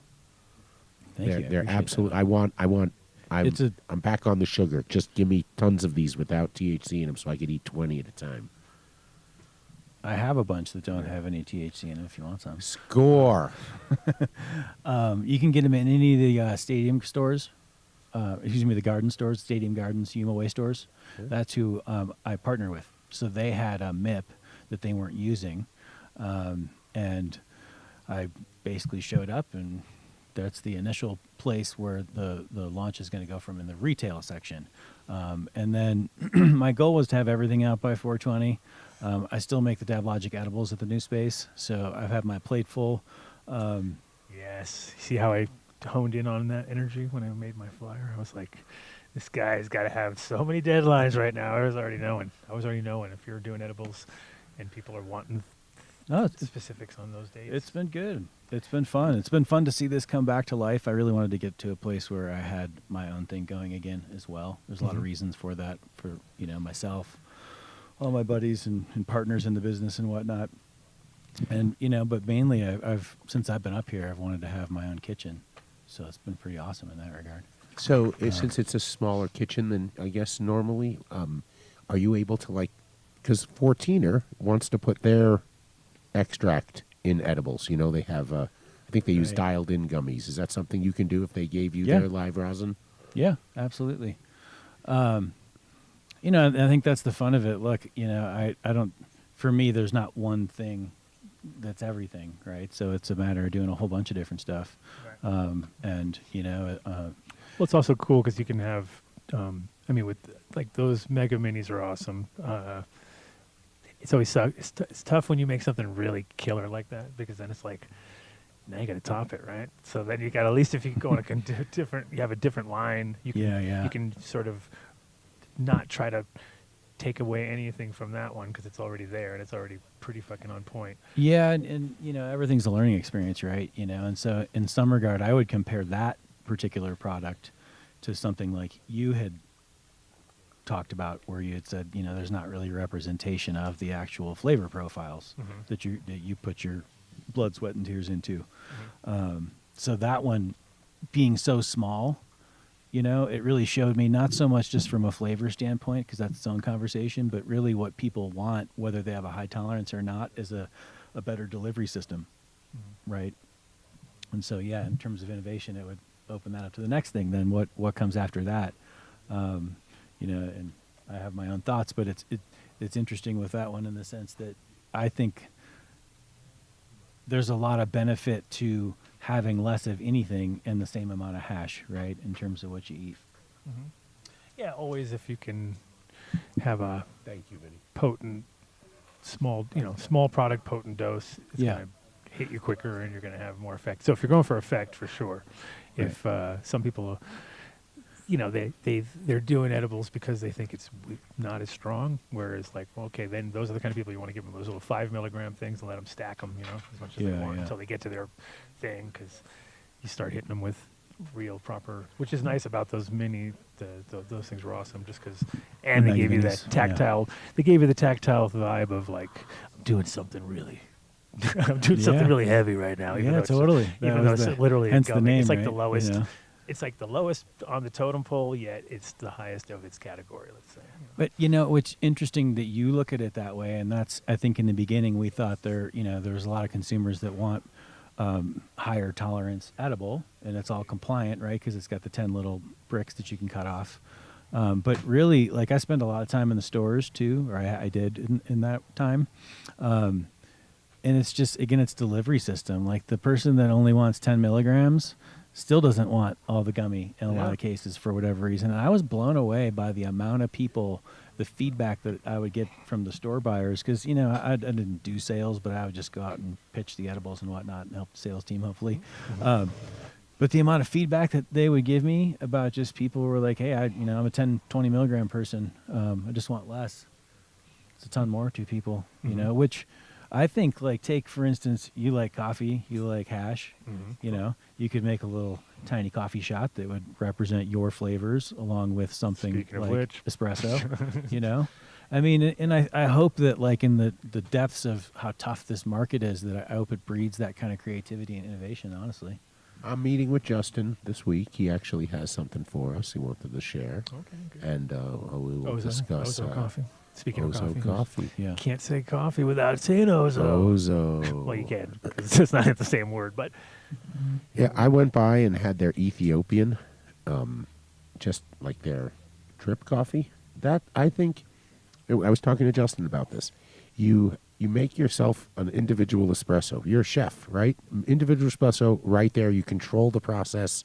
You serve it. Boom, they drink it. Which is Drip. all about the same things, right? It's about the the oil of the bean, of course. Yes. Drip coffee. You drip it into a big pot, right? And it starts to sit there. So when is the optimum time to drink it, and can it go past that time? And does everybody have to drink it at 12 minutes after brewing, or what is it? But when I went in there, whatever time it was, I should have asked. For me, it was perfect. It was an amazing cup of I Ethiopian. think it opens. I think the whole key is that with coffee is that it's all about the grind. Really, the grind is the most important part, and that's what, if you have a shitty grinder, you're never going to have really good coffee. So you're better off having a shittier coffee maker and a good grinder than you are the other way around. If you're doing it from whole bean, right? And that's what a lot of people don't pay attention to. I think because it has to be a burr coffee grinder. Because if you have one of the a clean burr coffee grinder. well, yeah, you just don't want the blades. If you have the blade thing and it chops them all up, that's like shitty. Because it'll never be, you can kind of get it close, but you'll always have like a lot of the super fine shit at the top and the other grittier stuff, and you never get it kind of equal. Anyway, but it's great. Yeah, that's like I the like key. coffee That's the key to and maybe 3 people. He likes what? There you go, Vinny. Vinny's Good back. to see you, buddy. But it's also important to, like, after you do it, you have to, like, give it that tiny little shot to open everything up. And don't actually let it do anything, and then you got to come back. It's like, here's a whole, to do it proper. So I don't think from a drip point of view, you'd have to, your timing would have to be amazing, because I think it goes from, like, it opens up, and then it sits, and then it kind of the flavor profile, everything. I agree. And So then at a certain point, you're like, trucker coffee or something. Right. But therein lies the problem, right? If you could figure out a way to brew the big pot of drip coffee for the commercial market, but yet, what would be the proper term? I think Decant actually it? cold brew is how you get the most fucking everything yeah. out of everything. Like if you do that properly, I like that. you're kind of like, damn. Especially like nitro cold brew style, like Yeah, where I you're think like, that has the most consistent, like, good coffee flavor. like you're like, god damn, that is like like it's like instant. It's got the pressure situation, because it's really, that pressure makes a huge difference. Like when you have a proper espresso, you see that shit coming out, you're just like, god, like it's a totally different animal than drip coffee. Drip coffee is like your dry sieve, and espresso is like your rosin. You know what I mean? And It's interesting how people like that, like That's kind of funny. well, it is pretty much. what it It's is. the same process, right? It is the same. We're just extracting something from plant matter. So why is it that everybody that likes hash likes coffee at the same level? Like in the same passion? It's I got, don't know. Just it's- a question. I mean, Can you put them together? Well, Yes. the And why do they go together? It's like music and hash. Maybe it's the receptors in the brain are close. You have receptors still? One and two. One bouncing around, CB1 or and two. CB2. connection. Yeah. But in general, it's I think partially, well, definitely like the fact that you just said that they definitely go together. So that's just on their own, just on the merit of like flavors and the combination of the fact that like the person who's is taking time to appreciate a cup of coffee, like to actually appreciate coffee more than just like grab it and just like Dunkin' Donuts. Folgers is fine. Okay. Like when I go back to the East Coast, it always kills me out. My friends are like, I'll wake up in the morning and they'll be like, dude, I'm going to Dunkin's. You want some? And I'll be like, Adam, there's no. a Dunkin' in Boulder. I go, no, I don't want a fucking Dunkin'. Like, no. And they're like, dude, it's the fucking best. It's the best. I'm like, it's not the best, first of all. Let It's me tell terrible. you. It's burnt. It's all the leftover burnt beans from every other It's just, coffee company. I mean, there's no way on a corporate level that they're like, make sure the beans are organic. Hold on a second. And perfect. Rosin Dogs, you should zoom in to Patreon and discuss Dunkin' Donuts coffee, because I'm pretty sure you're a big fan of. Oh, he loves fucking Dunkin'. Dunkin'. But he goes, we'll have him on the show, and he'll be like, we're like, where are you at right now? And he's like, oh, dude, I'm at McDonald's. I'll be like, no, you're at the line. Like, you're in Hold on. You have to add, he's at McDonald's in a car, but he has a driver. Oh yeah. So he didn't even have to drive there himself. He sits That's in the nice. passenger seat or in the back. I mean, that's decadent, right? You know? Right? My driver to Take me to to McDonald's. Take me to McDonald's, Jeeves. The nuggets, 10-piece, please. Yes. Actually, Jeeves, make it a 20. Whoa. We're going to splurge tonight. Yeah, exactly. Yes. Make sure extra barbecue sauce. But there's like so many levels to it where it's like there's utilitarian coffee, and then there's and the same with cannabis, right? So cannabis, Yeah. you have your utilitarian working man's weed, and then you have There's your another one, working man's weed. That should be a song title. That's right. Well, we used to have working man's hash. That was always kind of like our vibe back in it, because like you had like your primo fucking quality, and then you had your stuff for the masses. You know what I mean? And that's what we would always call that. But in general, I think the symbiosis that they work together is one reason why, and I think also because it's a procedural, right? And like kind of how people get addicted to the process sometimes more than that's interesting. and like obviously with a reward at the end, which is getting high or having a little bit of a buzz off of some and the caffeine is what drives America, right? I mean, it literally is the No, I like coffee. I drink like- coffee every day. and the worst though is like when you get people who drink like Monster drinks and stuff, and you're just like, oh, so you're because they're going for the caffeine, like regardless of what if they know or not, you know what I mean? Right. But that's obvious, like, and they're going for, and it's like such a artificial way to get it, you know what I mean? And I'd rather just be a slave to the machine all day. For all of you out there right now, I'm having a moment here where I am so happy right now.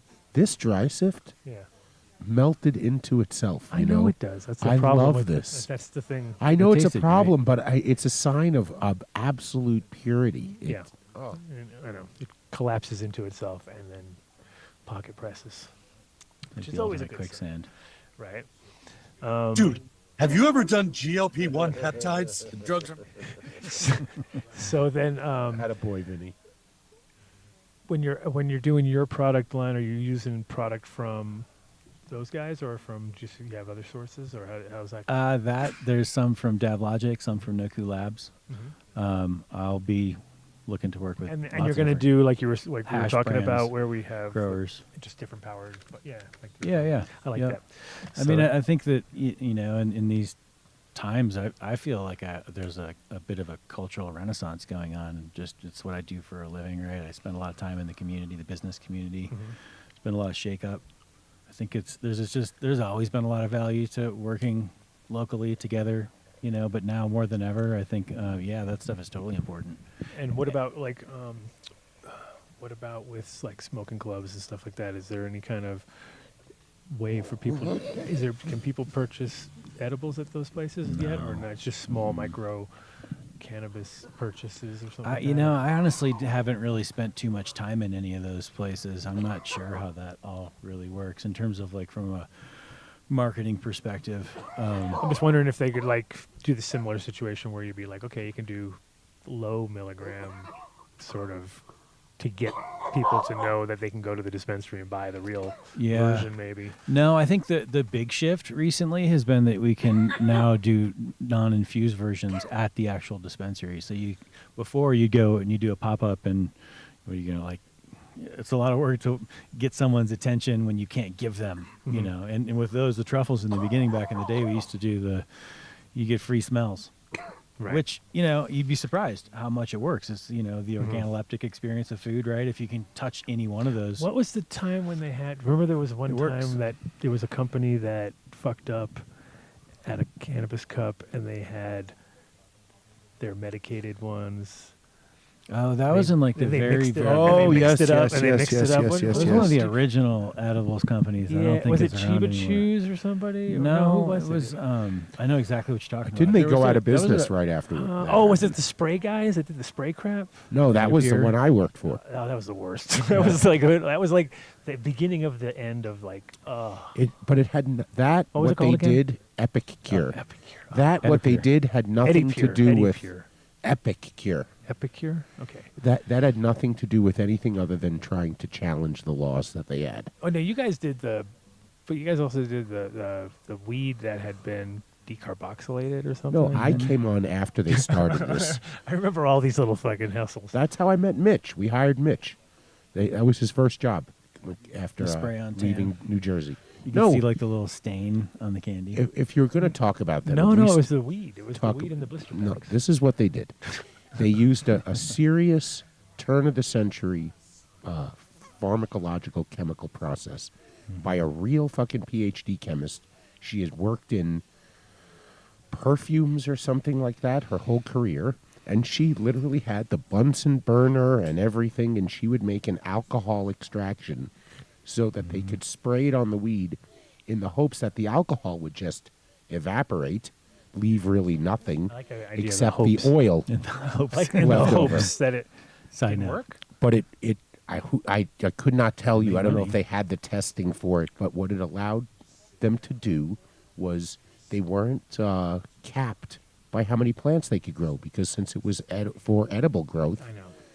they could just grow as much as they Yeah, wanted. It was like that in the beginning. That was a It's great pretty little loophole. lenient, That was a good right? loophole. Yeah, so just allow them for what it was. They weren't trying to create the greatest connoisseur product. No, but the problem was they were taking like Nutter Butters and fucking products Yeah, off they're the taking- shelf, and yeah. it was Oh, like, no, that wasn't these guys. that's what I'm talking about. No, yeah, but that wasn't these guys. Who was that?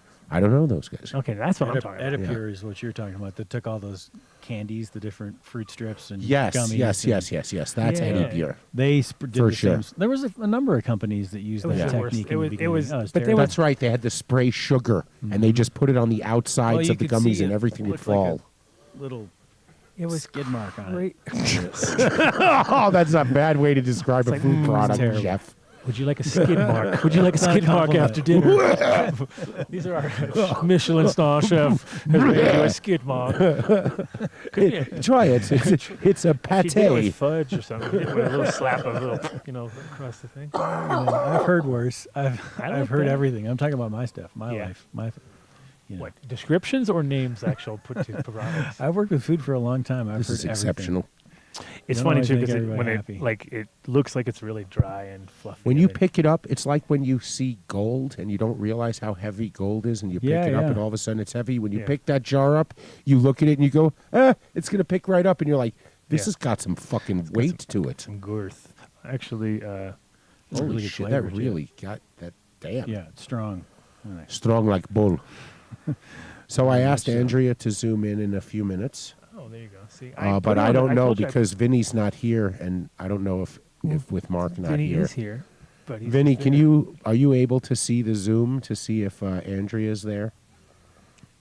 He's not even there, but he's there. He can hear us. Yeah, maybe He just he'll- can't see us He'll come on over and or operate anything. do things. Does anybody know how to operate OBS right at the Oh moment? yeah, Mitra. Yeah. Learn OBS quickly on your phone. Quickly. Have AI guide you. Exactly.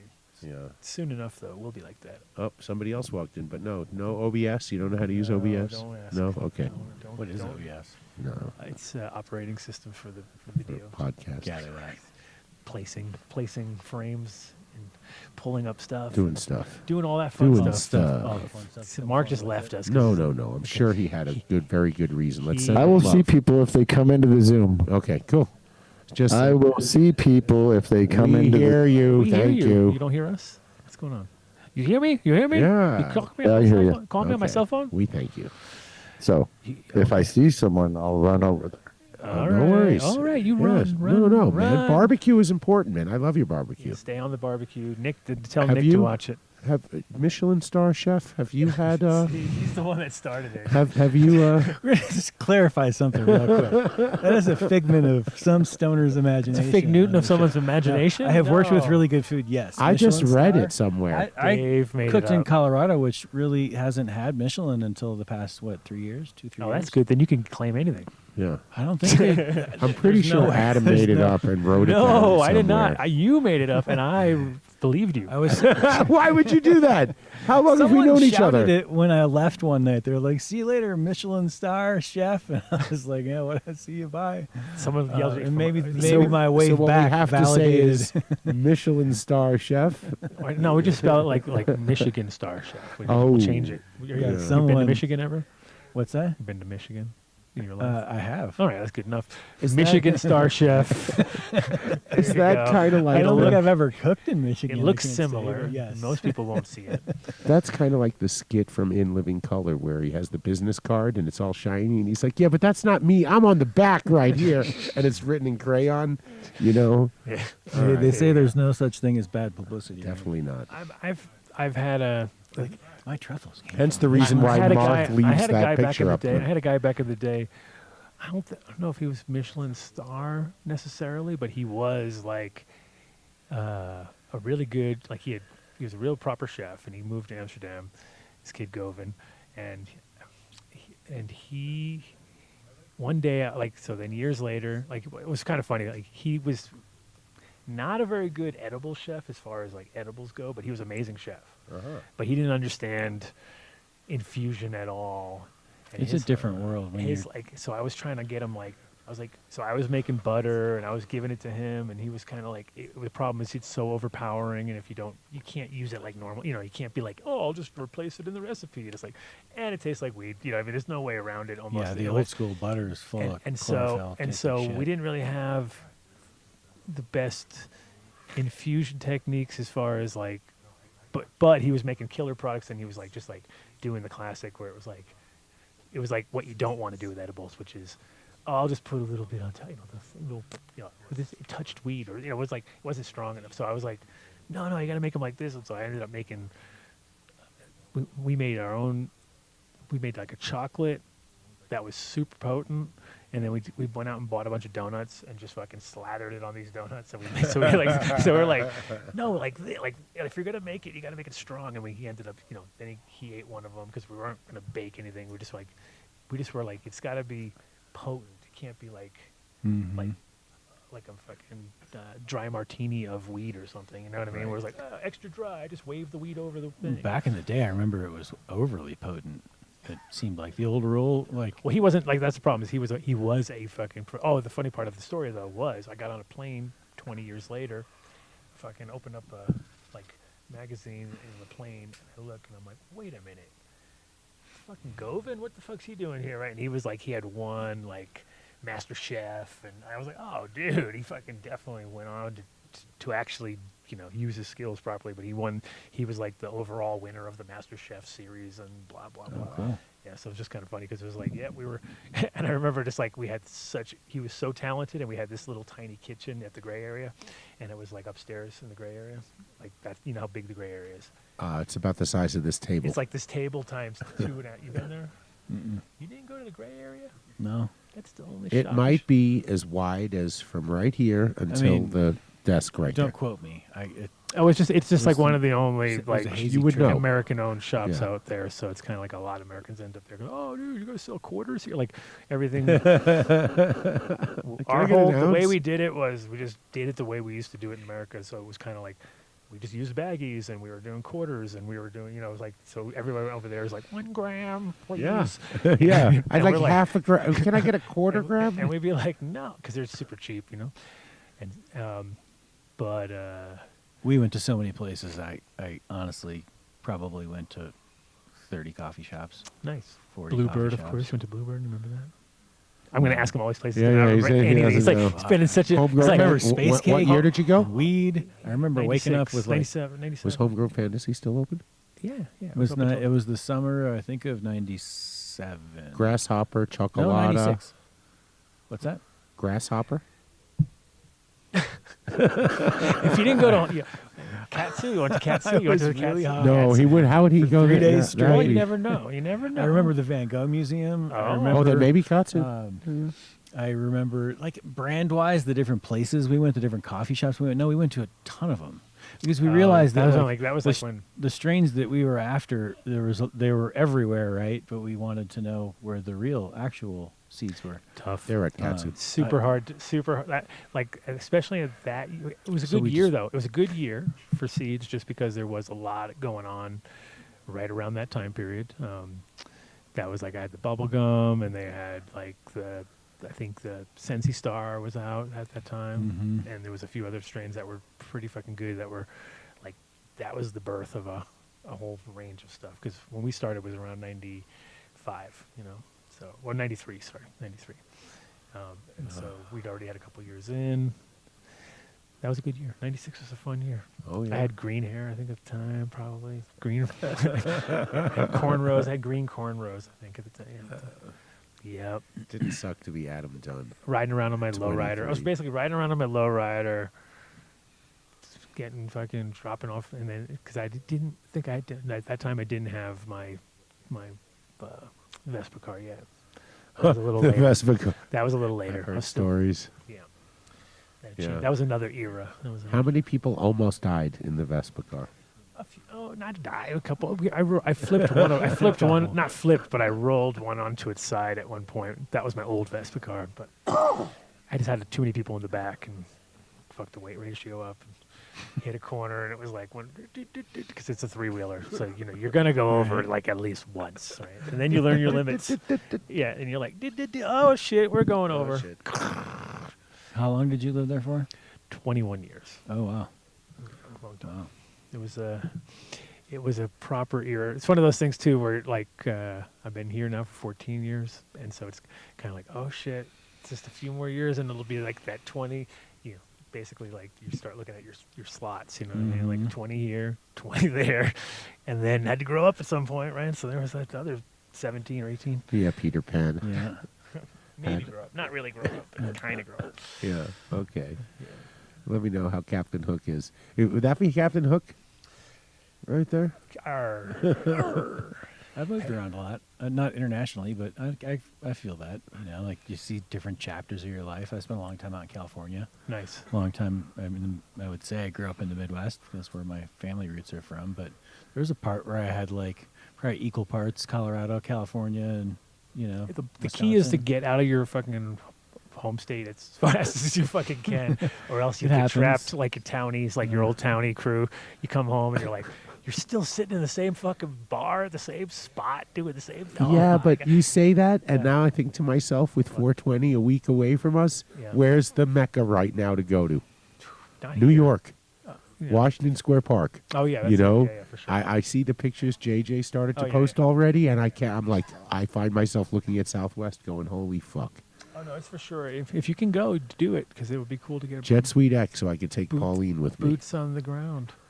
It definitely is the place to go, because it's like it's come full circle, man. It's already like everyone's got a story there. You know what I mean? Like if you're from New York, for sure. Like, come on, if we go back, right? Wouldn't there be so many stories of people living in New York going, "Fuck, I do not want to fucking deal with the police here anymore. It is so easy for them to find me." And then they got up and they moved to California, and then they grew there, and then now you're coming. Then they maybe went to Amsterdam. That's where they got their seeds, and they'd come back and they'd bring it to California. And now it's back to New York. If New York could only get it right, it would be the greatest state in the world. It's just, it's ready for it. It's definitely they're talking now about letting people smoke in the movie theaters. You saw that? No. Really? Yeah, certain movie theaters. Come on. I was like, who's letting people do that? They don't. I heard they want. Didn't somebody tell us they're trying to cut back on the smoking in anywhere? I've heard that New York's a bit of a free for all. It's like New York City in particular. Well, if you're a listener and you want to tell us what's going on, yeah. So if someone out there knows anything in New York, because I heard Eric Adams is now changing parties and he's getting very. Well, did you see the Minecraft movie thing that went down? Like that's going on. Minecraft movie? Yeah, there's a Minecraft movie that just came out, and there's a scene in it where spoiler alert for anybody out there who hasn't seen it yet. Minecraft Adam's movie? gonna fuck it up for No, you. but there's a scene in it where Jack Black fucking says chicken something or whatever, and everyone goes fucking berserk, and like they just destroy basically everybody trashes the fucking place. Like it's just like turned into like a whole. So now they're showing the theater after, and it's just like just fucking done. Everyone just It's pretty funny. So Minecraft movie. Okay, we'll have to go see it. Yeah, you should go see it. I think I'm gonna. Well, from what you've just said, it tells me I need to wait for it to come out on streaming. Mm-hmm. Why would I risk it? But it's all like it's weird because it's like not young kids at all. It's all like college kids that are going like. It's weird. It's like okay, what the? That's the age group though. Yeah. I mean, my kids are. My youngest is Minecraft age group is no, my college. 16-year-old has been playing it for years. Oh, it's been around for my youngest grew up on it, and he was young for it. So yeah, I mean it's been around for a long, long time. That's funny, and they all love it. Yeah, I fucking love it. That's crazy. It's cool. Yeah, I mean I get it. I've played it enough. It's not. For me, but I refuse. So if we're the Cannabis podcast talking about Minecraft right now, has everyone seen Severance on Apple TV? No, my kid watches it with my. Oh my goodness! It's several weeks now since the second season ended. So Oh my gosh! If you can, it's worth just getting Apple TV just to binge it, and then if you need to cancel your subscription. 30 day What free. is it? It's a It's show. the most. It's so out there. It's directed by it's Ben kinda- Stiller. It's like a Black Mirror kind of vibe. thing, It's right? about people Having two who different. voluntarily submit to have a procedure done to them, creating a severed part of their brain where almost a unique personality is born so that it can work. This is the deja vu, man. Are And you guys then, gonna and take then me if in it the goes back to a room? certain floor, it's just what severance. Just Sever it's my mind. amazing. Absolutely being so severed. well done. That's so cool. well done. Yeah, I also watched another one, but I won't get into that one because it gets kind of religious political. Oh yeah, we don't do that. But damn, No, it I was haven't seen it. amazing. Don't do that. That's like Yeah. two fucking third rails at once. I'm gonna double third rail this one right now.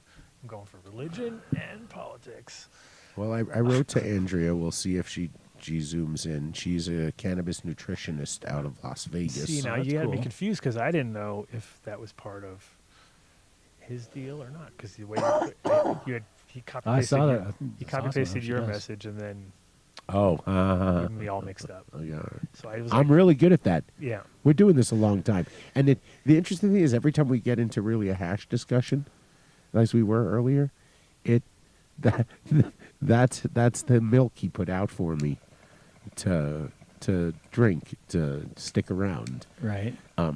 Because we had just worked on a project together for a Vermont hemp thing, and while the project succeeded, they found a way to push us both out of the project, which no. Classic. yeah, I mean, just anyway, whole other story. Oh, actually, speaking of which, Cam hit me up the other day Oh, really? for the first time in a long time. So Oh, cool. if you're watching, shout out to Cam. Hey, brother, pumpkins, big pumpkins, Big pumpkins. big pumpkins, Big pumpkins. big pumpkins. And see, this is Like what's hot- why you should it's never like tell Hot an Pockets. inside joke Like when Hot you're. Pockets. No, we can say we've known Cam for a long time. You've known him for a long If time. you've I've known him watched for the a show, Yeah. you'll remember there was a moment in time where we were deep on the big pumpkin. We had Wow Wallace. We had Mr. Wallace himself, Ron Wallace, who's the like premier genetic guy when it came to big pumpkins. So it was funny because our friend Cam was always telling me like, "Dude, he's like you of pumpkins." I'm like, "Okay." Yes, it is pumpkins. It's not like a pumpkin varietal of cannabis or No, he anything knows. like that. He gets Okay. it. Big pumpkins. Big pumpkins. Yeah, But Halloween. he had like his Actual own. pumpkin. He had his own strains that were, if he wasn't winning with them, other people were winning with his genetics. So Hundreds of pounds. no, of- thousands of pounds. Thousands of pounds. It was like Millions 2,000. of No, like tons. 2,000 pounds. 2,000 Yeah, pounds. more and more. But, More. but averaging in that range, yeah, 15 to. But it was crazy because this guy Cam, who's a friend of mine, he sent me his food regimen protocol, which was like outrageous. Like it was thousands and thousands of dollars worth of nutrients because he was just he was basically taking the cannabis world, the best of the cannabis world and the best of the pumpkin world and trying to combine them together as far as like he was feeding a lot of cannabis sort of specific things to his pumpkins to try to get the edge, you know, or whatever. And I was like reading this list and I was just like, this is like literally taking 4 different people's formulas and adding them all together. Because what he would do, which was interesting, is that he had different ways, because you can feed a pumpkin, you cut all the ones off and leave the one, right? Mhm. But all the feeders go back to Yeah, that one. yeah. So in a way, you're like Same able thing. to manipulate. So he had Similar, right? he would have like Yeah. kiddie pools with, and he'd be feeding the kiddie pool, Yeah. and then you have another kiddie pool over there, and he'd be feeding that. So the things are getting That's like cool. all these different formulas, and he was just like taking it to the next level. Now, not to mention, him and his other friend were listening to our show, and they were transcribing the entire show. Right? The entire show. Like Dave laughs and grabs, and they were even writing and puts his hand to his mouth. Like they didn't just, these guys were riddling babies. that were just like humming at like a certain frequency where they had to like focus all their energy towards something. And Crossbreeding pumpkins and cannabis. So for I think for like about 6 or something shows, I think they might have transcribed the 1 or 2 entire shows, and then they started working on these other ones, and then we burnt and them then out. they got total like burned. No I was one's like, I never told transcribing this. I was like, I never told you guys to do that. These are 3-hour shows of us jibber jabbering, and so it was like, it's That's hard enough awesome. for the computer to do it, but they were doing Actually, is there anyone out there who knows how to use, what is it, Grok? Gronk. Grok? Yeah, well, how You- do you we should use it? use Everybody Grok. Can use. You can No, use no. it. Use it. How would you prompt it There's to do that tons. for us? There's many ways to. It actually comes up on YouTube right now, for free. Everything's transcribed. No shit. Yes, you just go look at it. And put Dave said transcript. no shit, and now Yep. we're banned. No, it doesn't say the description. They were taking it to the next level because they were actually doing it like a script where it was like, it's what I did, what you did, how we, I got it, how I got our it, I got inflections were. It was like, oh, this is crazy. That's Mike nutty. said, I was like, you guys are. I Like, know. I I'm was thinking, like, how would you write? My writing sucks, but like, Jesus, how do you? Well, it was- how do it you was- think? How do you process that and write it down at the same time in real time? it's just it's Pause mind blowing. It's mind blowing. Old school. And it was like funny because they were really into it, and I couldn't stop them. I was like, you guys don't have to do this. You know, you don't have. No, we're doing it. wow. Okay. That's Is funny. that any, if that's anywhere, I'd love to see I want that kind of free time. Oh, damn. Don't burn our listeners like that. What are you talking about? That sounds delightful. Yeah. They're That's going not to a- be 1,200 I people want by that. tomorrow morning. I would will love listen. to have that kind of free time. Yeah. To, I don't know even what was free time. Transcribe I a think they show. just, like I said, they were riddling babies and they couldn't stop. I was talking about that today with somebody, that they wanted to put me on that in 1977, if I'm remembering oh, I got it correctly. as a kid. And my mom wouldn't let them give it to me. Yeah. She gave you. No, I like, couldn't I go to got the regular real school. shit. I didn't go to Crank public it up, school till kid. 7th grade. Snort and crank before first grade. Yeah. What'd she give you? Well, no. What, Yeah. See, the interesting thing was, I think because my mom was a hippie in the 60s and had probably done every drug known to man, that when they approached her about giving me something that they said would calm me, Yeah. maybe I got to imagine she looked into it. The way she tells me, she just said no fucking way. But I think she would have looked into it and said, So you want to give speed to my kid who's. I might get him prescribed for it so I could sell it back to the hippie community because they would love this shit. Well, You yeah. I know. mean, you're essentially stimulating your frontal lobe with the medication, right? So it's speed to people that don't have ADD. Yeah. And take Ritalin. It's like I don't know what that's like, but I've never taken it. never. Never. Not any of those. None of the new ones. What's what is it called? Adderall? Adderall. Adderall. Yeah. Yeah. There's different medications. Yeah, you put it in a white paper towel and shove it up your ass. Whoa. That's from Hot Tub Time Machine. Nice. Yeah. Okay, good thing you can reference that. Otherwise, you'd be in trouble. Yeah. It's like, that's from. Because that's what I would do. Me, that's I am from, such a liberal. From a. No. Oh, so here's something to just as I remember right now, so I don't forget and fill in here. But coming up in June is the second MAPS conference Oh, nice. here in Denver. CC has signed up for volunteer again. So Yeah, hopefully I'll be there. Hopefully they accept her. Yeah, that was cool. I'm sure she'll be there. I am sure she'll be there. Well, No, I mean they'll accept her. I don't know. We'll see. I mean, Yeah. she did good. she didn't do anything wrong, so she should get accepted again. That's Yeah. interesting to see all that come into life here. Well, that's it- your. I mean, you're already got the brand ready to go, dude. It's like that is literally waiting for the next, Yeah, I next mean, level stuff. I And have if you're a like long me, you'll history think with it's. You'll be like, mushrooms. I oh, don't- seven sacred. That's just weed. And I'll be like, oh, I mean, and the then- seven sacred concept might be. Wait, it's like, not plant just medicine weed? Might be a little more applicable, but like, I don't know that it's going to be that way. I guess I arguably don't know a It's ton not, about it's it. not but yet, like, but I'm just saying down Yeah. the road. Yeah. Uh-huh. Down the road, when it is, because we would never do it when it's not. Because of course These we would are make- law-abiding citizens.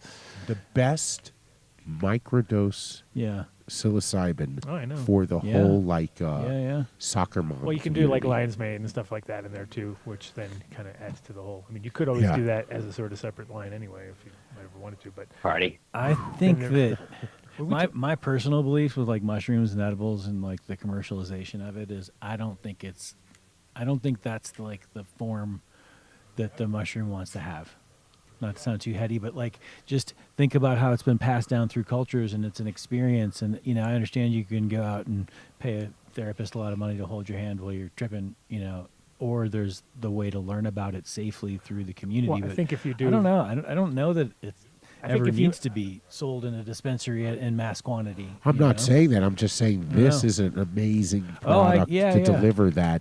Sure. Maybe you don't sell it in a bag, you sell the recipe or something like that. Yeah, that's true. No, I mean, but everybody loves mushroom chocolate. I just, Yeah. I'm saying it straight from the marketing point of view that it looks fucking perfect. That's all. Yeah, I'm like, no, that's not to crazy. like it. Just to me, I think of it as well, they're strong, they're potent, and like you can go get a bag of edibles. It's regulated in certain doses, and you could go eat something small that has a lot. But for the most part, it's a Did you pretty ever? safe Did you remember? experience So for when they people. got all ridiculous here about the whole like, you have to have a hologram on every candy that lights up and tells them it's THC. Like people are like getting crazy. Like they were making you Has to be embossed. Right, in embossed. the very beginning, Those throughout a work. lot of those regulations, there was there weren't products, right? So like with those truffles, Yeah. and what would that have been, 2016 or something? when just they made because to us them, like, oh, do what if that? you open the container, then they don't know anymore. You know what I mean? Well, You can't see, I mean, Protect the babies.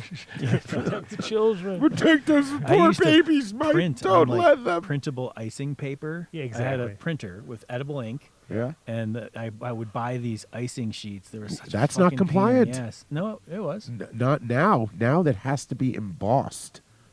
I thought No, that has to be a no, it was- physical on if a you're gummy. crazy, you could still do it. Like if you Oh. flip those over, there's what I use as it's called a transfer sheet, right? And that's basically like a temporary tattoo, right? So you pour a little bit of non-infused chocolate on top of it, put the infused truffle on it, and then the next day they pull off of it, and it's left with the THC symbols.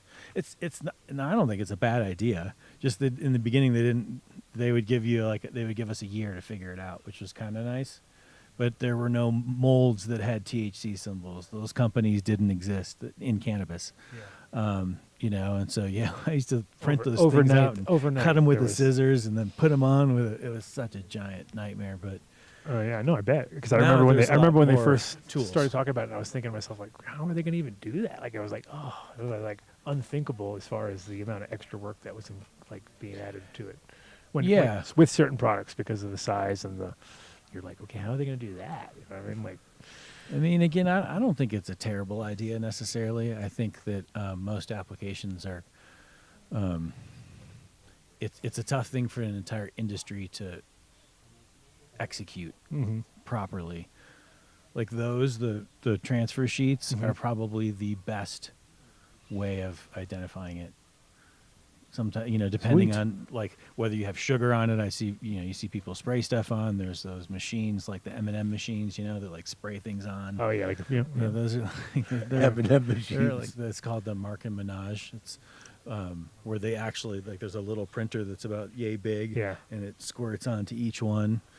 so they just have like it rolls through, or it has some sort of you have to manually. Put Yeah, it's like it's literally the machine that does like M&Ms or Right. whatnot. Starburst puts the S on it. Oh, I don't know if we can afford that. Yeah, exactly.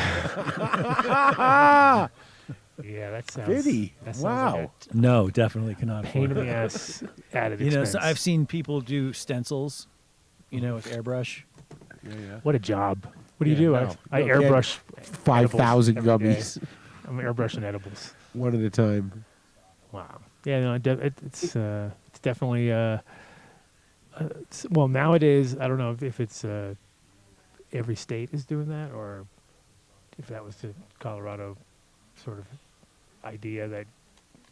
I don't know. I was just up They in all- Montana, and I didn't really. I don't think they. They all did look have to it. take the dumbest law from every, the dumb, Colorado definitely and do that. So if that's the dumbest thing, then they're going to have that there. I mean, and they're going to find a way because this is incredibly logical, the way you have put them on here. But they're going to say, nope, can't do it. Got to have to do it more difficult and bad. I mean, once you learn what they want, it's not that big of a deal, honestly. There are tools now. There are resources.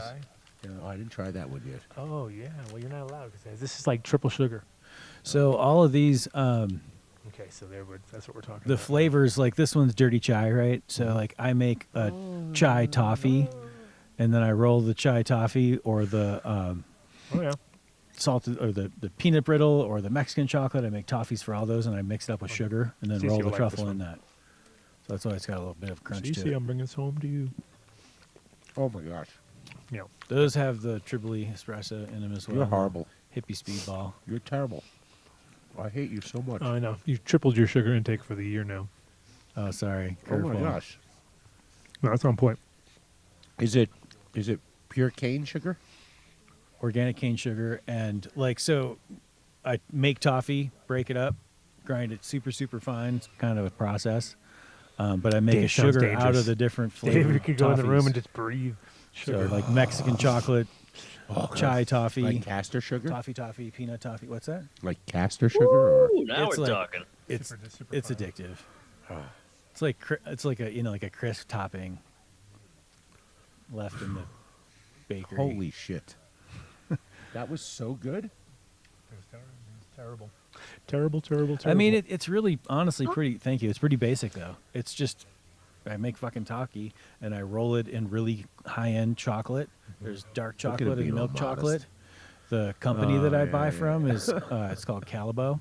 Listening, And Vinny. they're Swiss company. Yeah.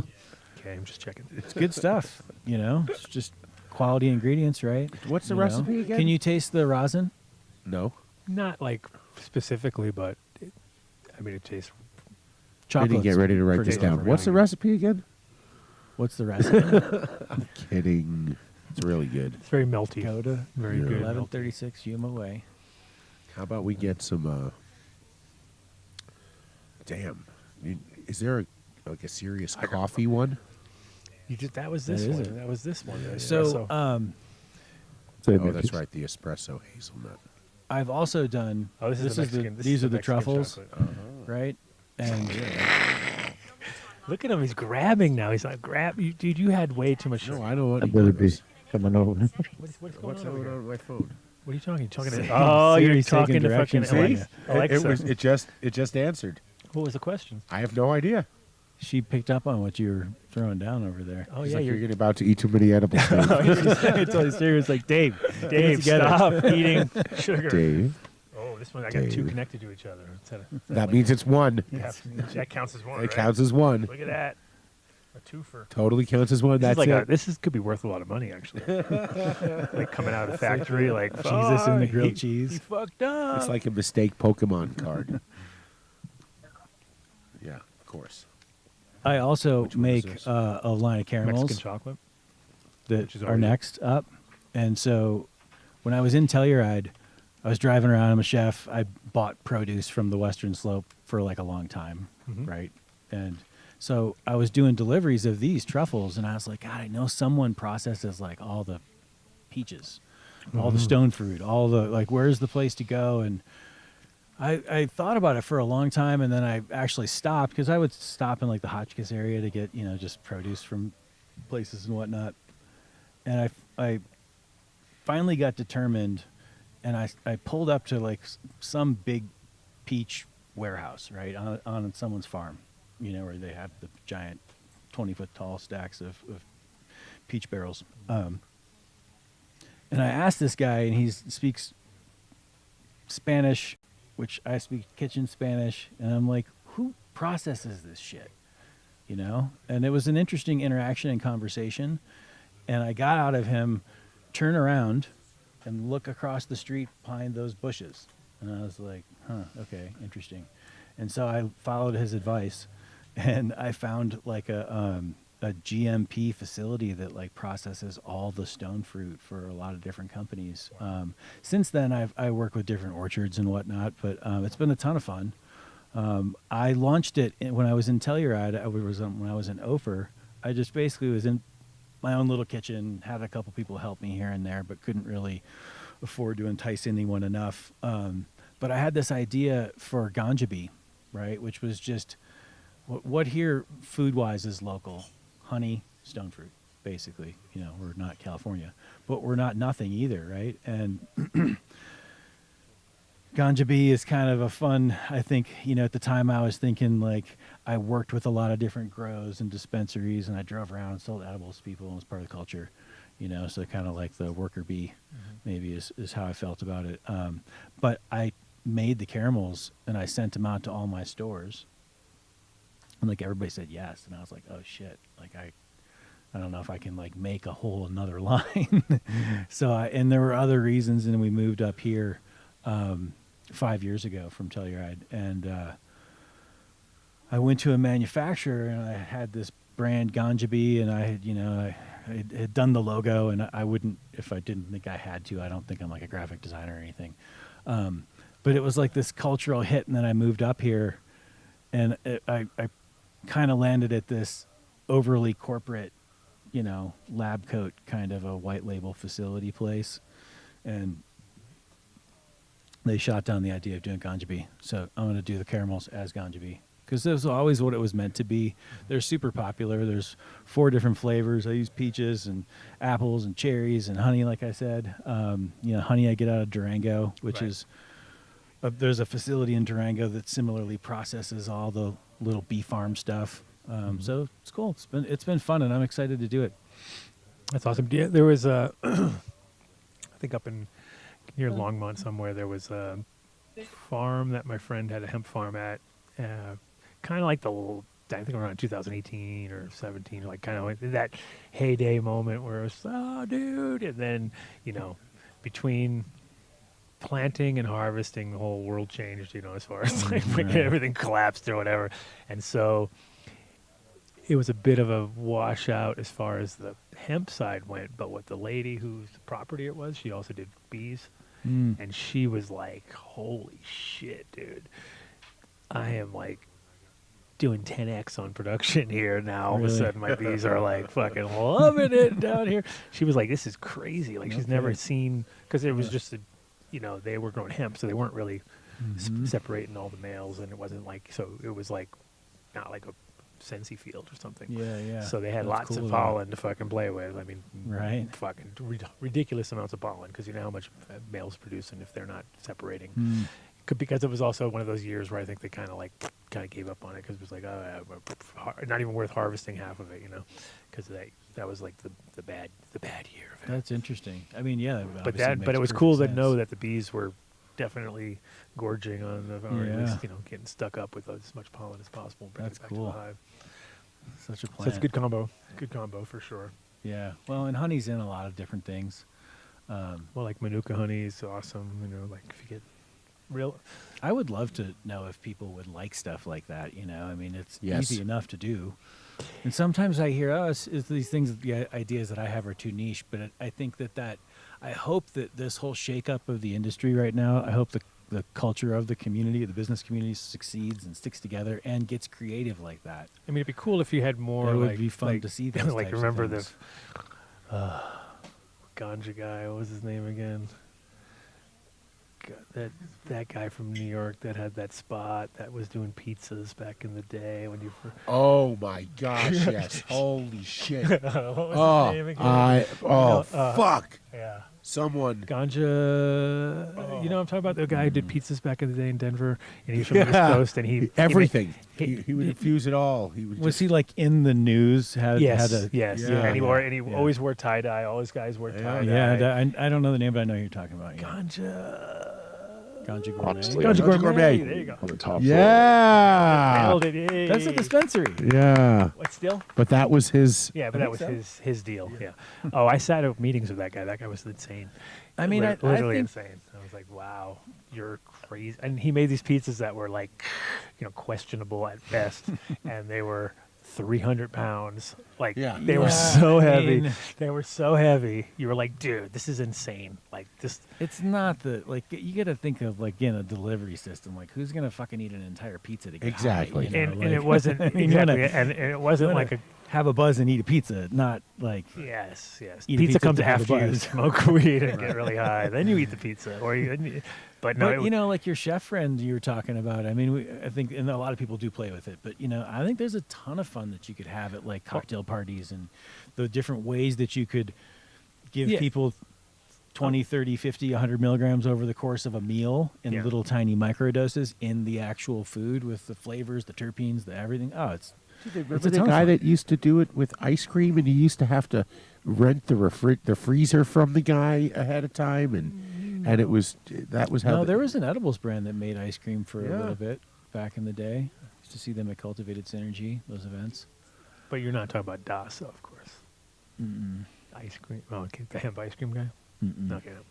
No, So there was Das, an this, edibles brand. he that used to did it. make his ice cream in this building. This was really? this was his kitchen next door was where Das created Really? hemp ice. Yes, No shit. the ice cream right here in this building. It wasn't the place that it started, but it was the place that it might have ended when I ended close to. Many a failed cannabis business has been in this building. I mean, unfortunately, you can't, like the way the rules work, you just kind of can't have those types of things, you know? Like No. you can't infuse a pint of ice cream with milk, 200 Well, milligrams or 500 milligrams. or anything something. milk related is I mean, pretty I suppose much you could medically speaking. It's really hard to get people to agree on. Yeah. Like so you're like, oh, even with coffee, like if you want to serve coffee, fine. Oh, you want to put milk in it? You need a whole new level. Oh, yeah, fuck you. That's like another whole level. refrigerator has to be checked every 20 minutes for I use coconut temperature. milk in those for those reasons. Coconut. Oh yeah, you forgot. He's definitely allergic to coconut. But So you don't put cilantro in any of these, do you? Read the yeah, read the label, Mister. Read the fine print if you're gonna Mr. die on the Anaphylactic show. shock over here. Anaphylactic Dave. for the audience. Everything is labeled. Yes. Buyer beware, though. Definitely. Dave. Now, I'd say the dirty chai is better overall, but this one has like a mid-range, mid-flavor is really dope. Like you're like, okay, it's like, oh, then it gets like a mid-flavor, whereas this one just kind of like it's right out of the gate, tastes really awesome, and it has a nice long taper. Yeah, that's got chai on the outside, and then you eat. You know, on the inside is a lot of espresso and chocolate. I'm not disagreeing with any of that. Love it. You know, I don't. Uh-oh, last one. What's this one? Peanut butter. Oh, Oh, yeah, that was really good. That was no, really you good. didn't even open it. Yeah, I did. Where? Oh, it's been opened? Yeah, yeah. Oh, you just want like, I'd tear the top No. off and go nuts. Thinking I thought it was all sealed. No, remember Mark had several out of them before he left. Mark. Yeah. Mark. Hope can't everything's believe okay, Mark. We love you, man. it. It's like a Reese's peanut butter cup. Yeah. Holy shit. It's unbelievable. No, Yeah. more Do brutal. you, I want to be your agent and negotiate your deal for, with like when hiring. Nestle gets into it. Yeah, if it were only that easy, I'd still Yeah, be they all here. have like a mid. I think I range like the mint explosion. the best personally. I like mint It's the only chocolate. one I haven't had. I like mint chocolate a lot. Pretty timeless classic. Mint can be overpowering though. Before I ever came up here out of my little kitchen in Ophir, I made like 500,000 of these and delivered them all. Of course No you did. joke. It was fun and crazy. I have a Tundra, right? And I built like a camping bed platform on the back. You were asking about manifest and whatnot. And I had it like I had plywood where I could put my, sleeping pad on top of it and just some of my shit. And then underneath it, I could fit all my cases of truffles. And I had that, the thermal wrap that I got from Home Depot and whatnot. And I would pull it all out of the freezer, drive around the state for like 3 days, camp on the side of the road, camp in all sorts of places. It was a ton of fun, actually. I was like, it was my escape from running a business that maybe wasn't always super realistic. But it was a ton of fun to go out and do. I did it for a while, and then I realized that I didn't want to eat any more truffles because I'd had enough. Well, it's like when you're actually surviving on truffles, right? You're on the road. You're like, fuck, I guess that's all I got is truffles. Guess I'm eating truffles tonight. Truffles tonight. So we were talking, I was talking to Shiloh the other day about a friend of mine. Do you ever heard of Chris Bliss or Bliss Candies out of Cali? Mhm.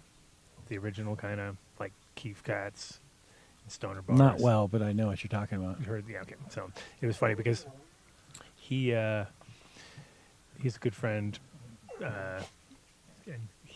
but he really, like edibles and and doing them at events or doing them live or doing them like I've been there a million times with him, and it's always like it's such a shit show because it's so hard to do that kind of stuff. But it is cool when it comes together like proper dinners and you get it because it's comes with the territory that everybody's super high, so you're like trying to serve food and be really high. And you don't want people to be afraid of their food, like if you put milligrams in it and you can't like clearly articulate with confidence to them that there's only 2.5 milligrams and you have to eat 10 of them. No, dude, it's between 10 and 3,000. People get scared. Most people are like, oh my God, if I eat this hors d'oeuvre, am I going to be like checked out? I used to be a private chef and I had a client once and he wanted me to come. He wanted me. So I came and it was a gift from one of their parents. And she took like a bong hit right before dinner and was just like gone. She was toast, poor thing. I was embarrassed and whatnot. And then they would come into my restaurant. It was a fun experience. But like people are terrified of that kind of stuff. Yeah. So. And rightfully so. Oklahoma would have these 3,000 milligram, chocolate bars or something like that. You just, what the fuck are you doing? If you need that much, you can figure it out. Most people don't, right? Like, that's not your average person that needs to eat 3 grams of hash at a sitting to get high. Like, that's an incredible amount to be ingesting at once. Thanksgiving dinner, like the first year I was in Amsterdam, or maybe second year, and so it was kind of like it was a nostalgic thing. So I was like cooking up all sorts of stuff, and I was like, I'm gonna medicate everything. Oh, so like everything was medicated. It didn't matter what it was. It was like fucking turkey. Everything was medicated in some way, shape, or form, right? And so we went down, and I had all these people, and we sat at my friend's house, and it was like everything was going good. People knew. I told everybody. No one was like. Sure. No one listened, and no to listen. They were all eating, and then it was like. Wait, was this? You said this was in Amsterdam? Yeah. Yeah. Then they thought it was all 1 milligram. No, they didn't even. No, nobody. I had a lot of Americans. It was about 10 people there, right? We were like Tony from Sagarmatha, and it was like Monica, and then the guy whose house it was, and then it was right like a couple doors down from Sensi Seats. Mo. Nope. I don't think Mo was there. Andy? This is pre-Mo. Mo hadn't moved there yet. Primo. Yes, this is pre-Mo. But I remember, like, Monica, who worked at the Hash Museum, I don't even remember her, purple hair chick at Hash Museum. Anyways, very, like, of all the people that were there, I kind of thought she was, like, because she loved weed and stuff, but like the conversation got to like, so what's medicated in it? Like, what's got the weed in it, right? And I'm like, what are you talking about? Everything's got the weed in it. And like, I see the look on her face, and she's like, I don't really do very well with like. I'm like, oh, okay, well, probably. And like as she said it, like everything started to like. Like she just it was because the thing is with all edible stuff, it's a lot of it's in your mind, like a lot, like it's not all, but it is physical too. Come on, no, it's a lot of it. I know it's in your mind. A lot of it's like if you like people go because the minute that you like you'll be fine. Oh, I'm having a great time, and then you tell them something.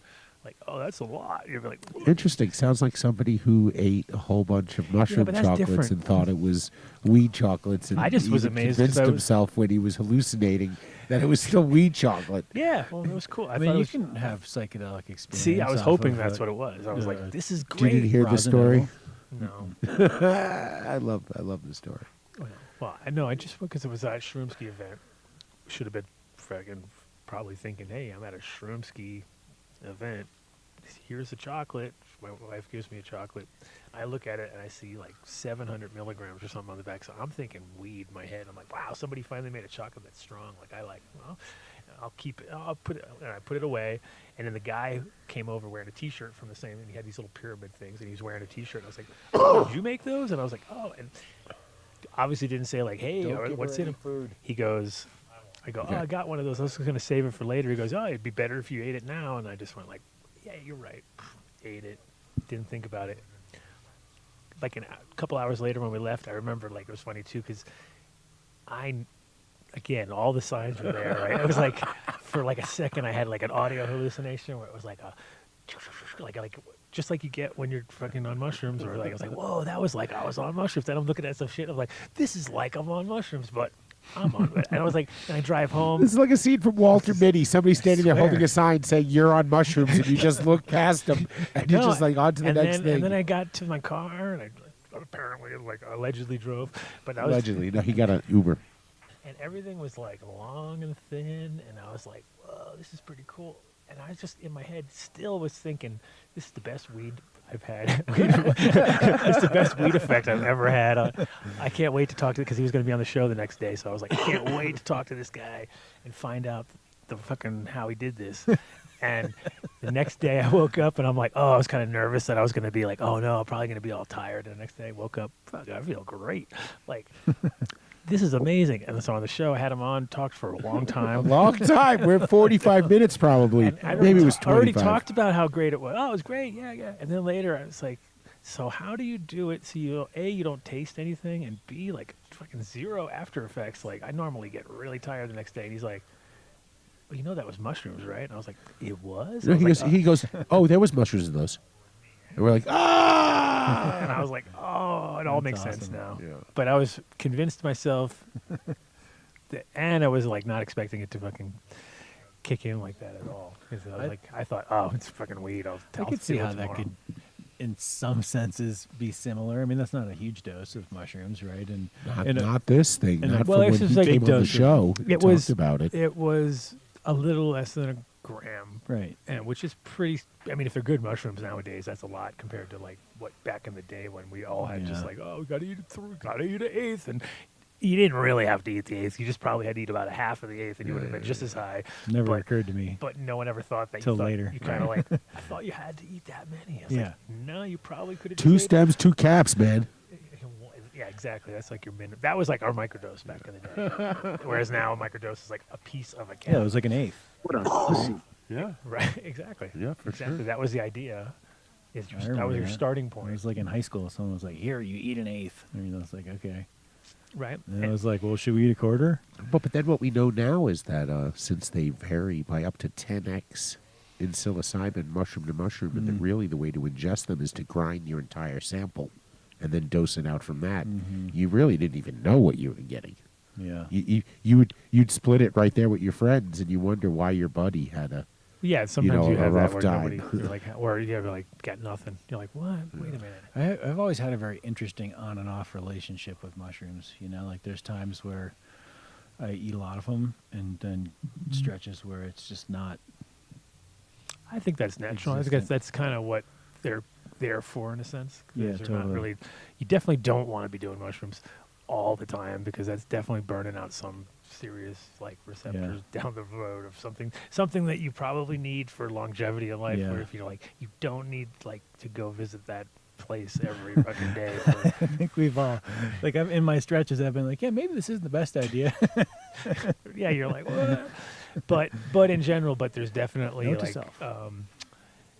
you know, I think it's very healthy every, you know, up to the person, 6 months to a year or whatever it might be. But it is like, you know, there's especially certain people who are wound up and stuff, and they realize it's like, I think one of the best moments on mushrooms is when you are knowing that you're getting benefits out of it at that moment, because there's times where you just do it because of whatever, and that doesn't really think. But if you have some intention and you're at the right place, you have no fucking to do. It's all about what you got to do the next day. That's the fucking problem with doing all psychedelics. Is like we're got too much shit on our plate, so it's sort of like, if you have that one day, it's like, okay, I think I'm going to do that. And then all of a sudden, one thing happens and you're like, okay, Just forget tripping about it. Because balls. you're like, you know, you setting an intention. miss that opportunity. And it's usually for me the reality of what's happening the next day that's the biggest problem.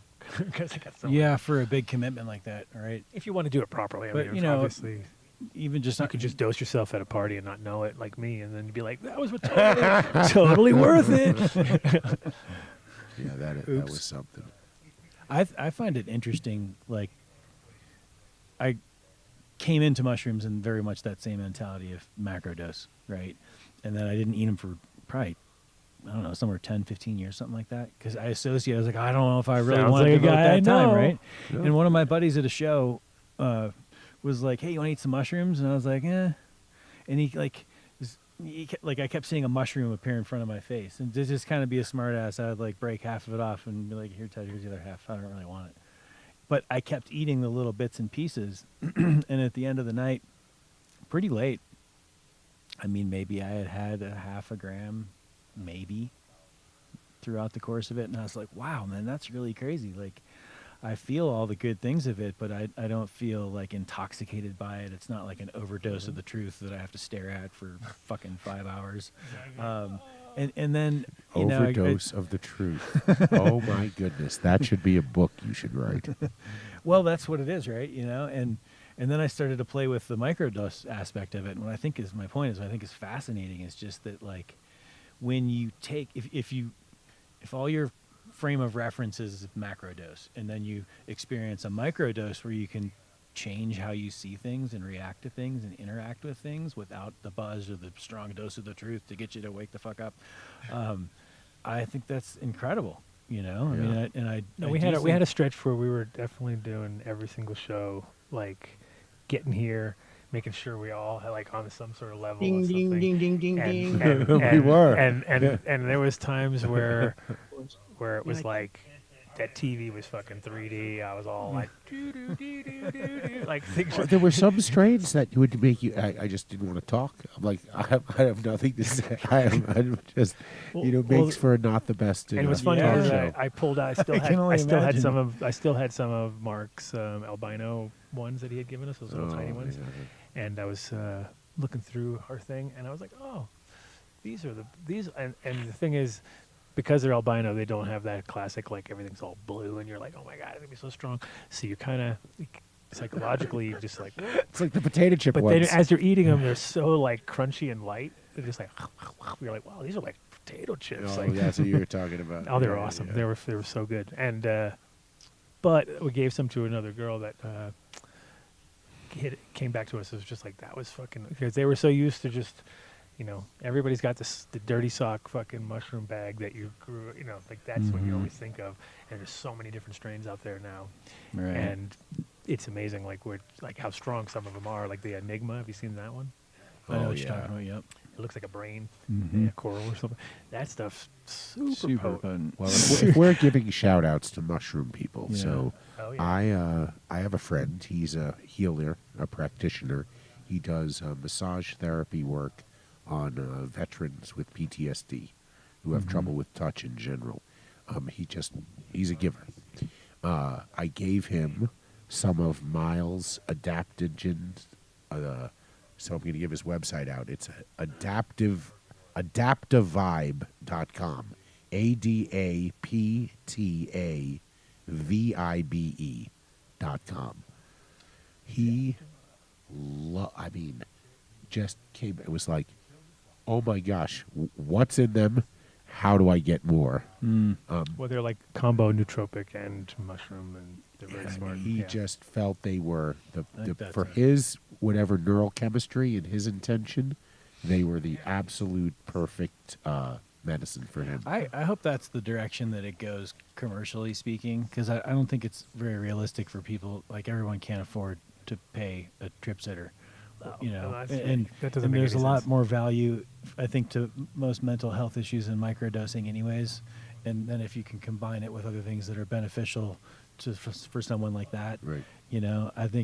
I would hope that's the direction it goes, because that's what it's there for, I mean, and you can always experience it the traditional way. I just see it as something that's more passed down than cannabis. Yeah. Like the experience of it. Like, think someone told you what it was going to be. Someone gave you all the heads up, and you did it with people that were also in that same headspace. I mean, the first time I ate mushrooms, we went to like a cemetery in high school. We were like, "What the fuck are we thinking?" It was actually really cool, though. It was like opened my mind to like all sorts of. Our old friend used to go to South. Well, that's the go funny part too. go Is to back in the day when cemeteries you're, all the time. I mean, the first time I did acid, we were with a group of friends of mine, and we had this Newport Bridge next to our house, and it goes over from Jamestown to Newport. And there's like grass on the side. It's super steep going up the bridge, and so we're all super high, right? And we're like in this whole like we basically we're in that kind of, when you get like you do something. It's probably super dangerous, but at the same time, you're like, dude, that was fucking amazing. Why doesn't everybody do this? Like, we had that kind of high going on, right? So we were like rolling down this hill, and then at a certain point, we got bored with just rolling down the hill, so we decided, hey, let's go up on the bridge and pretend we're jumping off the bridge, and then everybody will be like, and so we literally like went up and like we're like leaping off the railing of the bridge, and if you're driving on your car, you wouldn't know if there's. Well, that's safe. Oh, it was for the drivers. It was the most insane stuff. Yeah, we climbed water towers. That was always safe. No, I was just going to go to the water tower, and then we went and climbed the water tower. Exactly. How did you know? Because he knows you. He's your number one cult member. And so we went to I the took water my tower, camera. and we went up to the top. I took my $35 camera. We went up to the top, right, and we were climbing around, and I remember starting in the center, and I was walking my way out to try to go to the outside, like actually doing the most dangerous shit you could ever do, right? And then I was like, oh shit, that's how people think that people can fly, because they think the guy was thinking he could fly, but he was just a dumbass. And then I just realized that I was the guy on the fucking top of this roof. It was like the total classic acid trip of like realization, where you're like, dude, I'm the guy. That's like, I was literally like doing everything you weren't supposed to do, and We had that guy with us. So and then we turned into then it got all creepy because we had taken way too much acid as a first time too, because we had a whole sheet and we were like just nibbling on it the whole day, like nibble, right? And then we ended up going into groups. And then our groups were like fighting each other, like mentally from like across. Like, we were like, whose side are you on? Like we were into that. I was Dude, like, you know the truth, right? It got so like creepy because all of a sudden it was like, oh, we don't know where the other group's at. Like, we're like, this is like when we're all like 15, and we're like fucking. Dude, they're telling our parents right now, man. No, it was nuts. And then it was. And then I got home and I was so confused when I got home that I just called my friend all night long on the phone and going, dude, are you still feeling it? Like, and I was like, and he's like, just go to bed. And I was like, I can't. What are you talking about, like man? 11, it was like 2:00 in the morning. I was like, I couldn't stop. Yeah. It was just so funny because I was like, didn't understand anything that was going on. I just knew that I needed to This is talk. never to gonna end. I needed to talk to somebody Right now. and I wanted to know. I've been if a they were, sober friend once or twice for and I that wanted to know if they were situation. still feeling it. Oh, they I've were done high, that for too. strangers These guys were at high shows. too. We were all high. Yeah, I was I just mean- making sure we were still all high. Oh yeah. Are you feeling it? So we've kept him for 3 hours. Yeah. Thank you. I know. We look, he's appreciate getting it. nervous now. He's like, do I stay here forever? Oh, Yeah. hold on. I'll be able Let's start with, okay, so we do the... Mark is okay, everybody, if anybody wanted to know. Good. Yeah. What happened to the nutritionist lady? Listen, I have it. If it's either Adam and anybody involved in the music industry standing him up, Yeah. it's been me And with the people who keep nutritionists. wanting to be involved. Oh, for a week, Yeah. and then I finally get him on, and then shit happens. It's okay. She'll be on next week or the week after. This is the week before 20. Oh, look at 420. you. Let's do like the Before 24-hour show on 420 this Get week. the fuck out of here. Hey, we're going to start now. We're starting now. We're You gonna have do to Not stay. leaving. We're doing the week. Yeah. Actually, You're it technically You only should have be the 21 hours week. to go. It should be the week. Listen, he of the gets year. an out right now. It's a dumb idea, but the out is it's on a bad day for something like that. No, it's on the perfect day. We'd start on a Friday and we'd Not go gonna until happen. 420. Yeah. No, he's a working man now. I know, and I have a job. Yeah, he has a job. It will be a long do time you. here. I know, but Look at we're all yeah. working people I now. know. We all have to have our second side hustle. So, Right. Just to survive. 7sacred.com, is that the website? I don't have a website at the moment. Are you kidding me? There's Instagram hundreds of people. at 7sacred. All right, there we go. Yeah, Instagram, Instagram. 7sacred. That's what Yep. I meant. I think that's more Yeah. relevant. Sure, than- it I mean, absolutely you is. can't sell directly to people anyway, pretty much. So it's just like a matter of Yeah. they have to go through it. I get it. Thing. I No. get it. Do you do like? Have you been doing special drops and announce on that? Is that where people would find out? Like if you had like Just at the Yuma stores. We're just about to go out into the wholesale market. But, making the DabLogic edibles and doing other things too, hasn't been 100% of my focus. But, yeah, that's the next step is to go put them in more stores. I'd like to get you in touch with 14er. I mean, if you have the Yeah, ability stuff to like put that's their, really their attractive rosin in. because, again, the collaborative effort, Yeah. I think matters. I think consumers like different things, different brands. They like 14er or they like DabLogic or they like, 710 or, Well, I think whatever it these is. have, and not, look, I loved Coda. I thought their recipes were fantastic. But it was Yeah, sure something did. about the way they marketed their product and the high-end dollar value to them that made them prohibitive to people for a while. And then the brand went out, and then it came back. I think these take over the high-end chocolate market in the entire Well, I would region. enjoy that. Yeah.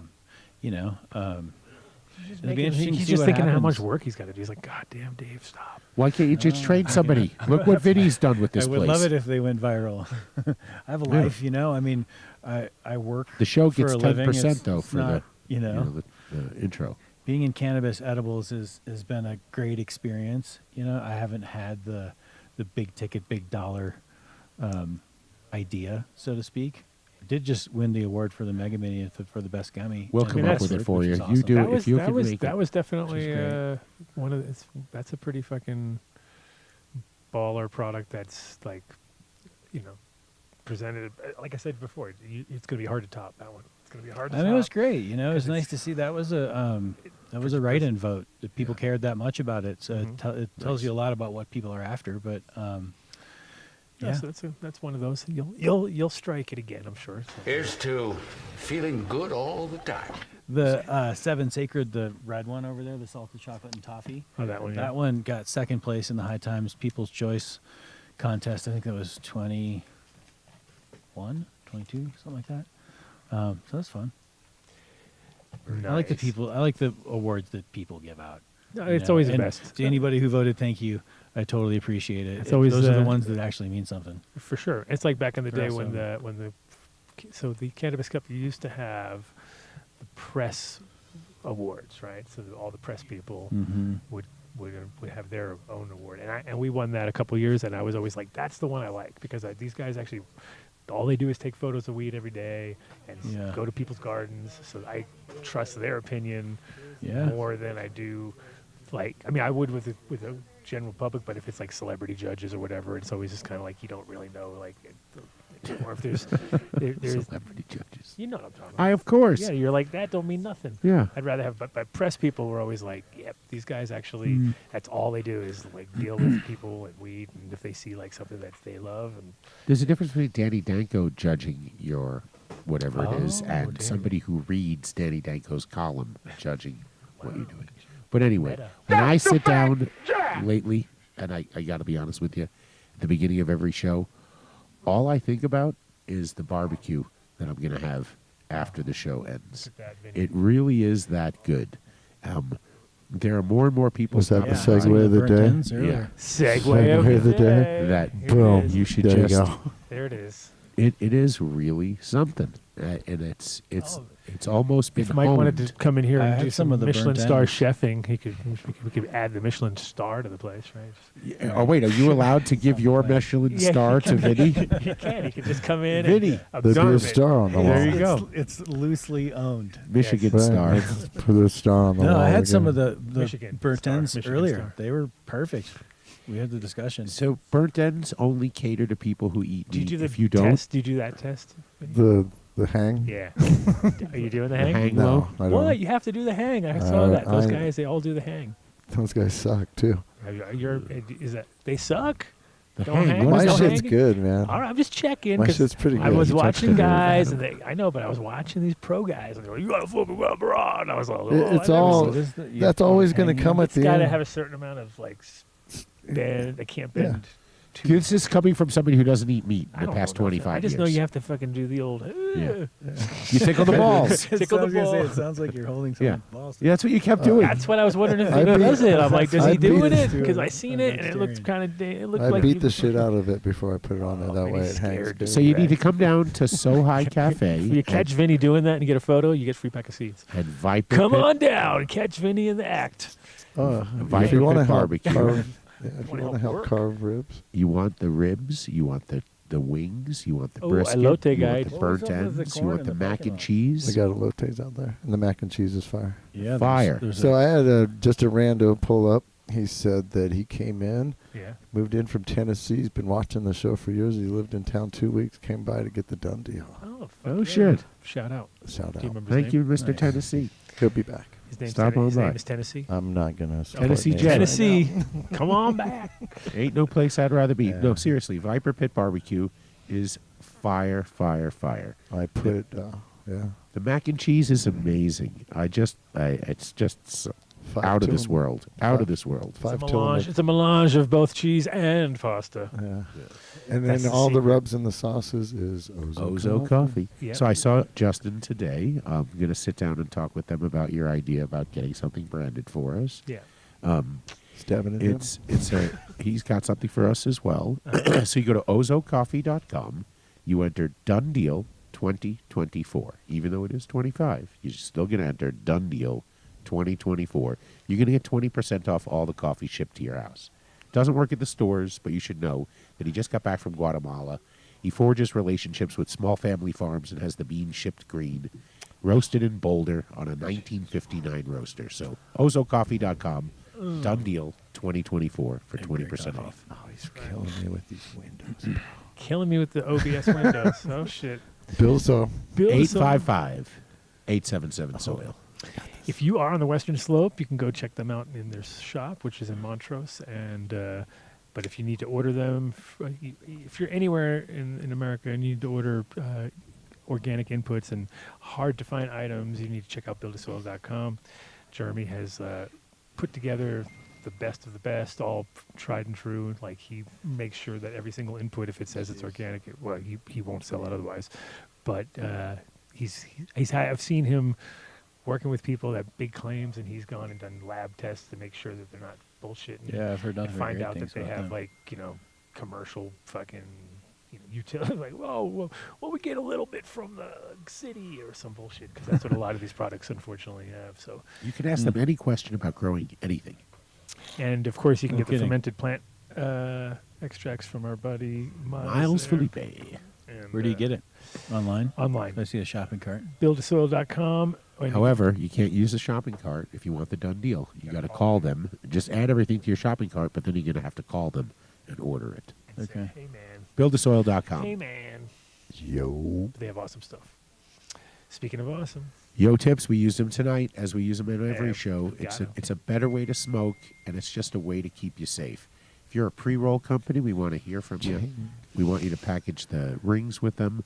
You're going to be rolling straight joints. The cones are going to go by the way of the dodo bird right now.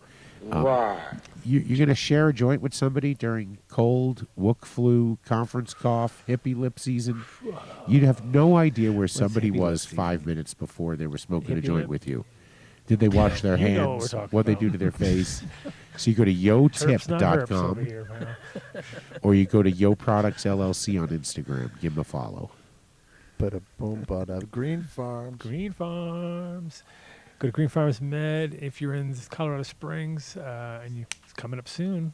Big opening day next weekend. Next week they'll be doing a rec over there, hopefully, unless Springs. Of course, they classically are trying to now go back on it again, even though they can't now. They're like, we're going to appeal it. It's like, that Really? town is crazy. That town is crazy. Are you fucking kidding me? But they're still gonna. It's still happening, I think. But they're fighting as always. GreenFarmsMed.com. You want to ask for the Done Deal when they open up their rec store on April 20th, because these fuckers, this injustice will not stand. It will not stand. They must open. The fucking voters voted on it. Elected officials don't get to go. Listen, we know you voted on it, but we think your intention was not to vote on it. Crazy.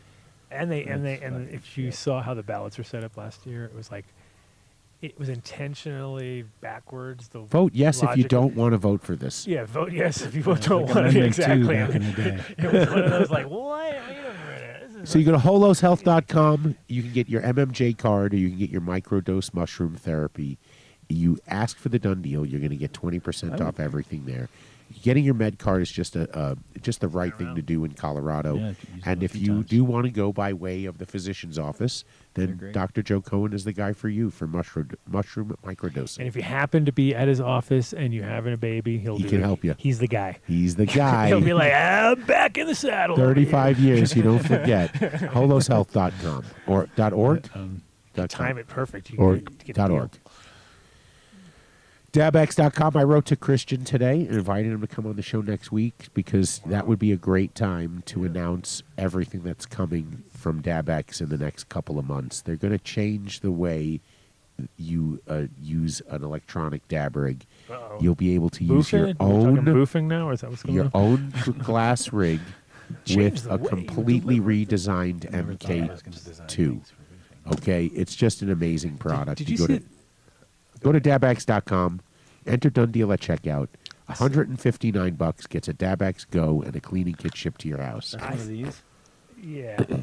Yeah. That's awesome. 14. It's on. I saw a product, speaking of edibles, I saw somebody, I can't remember who it was, but somebody made a oral dab. Did you see those?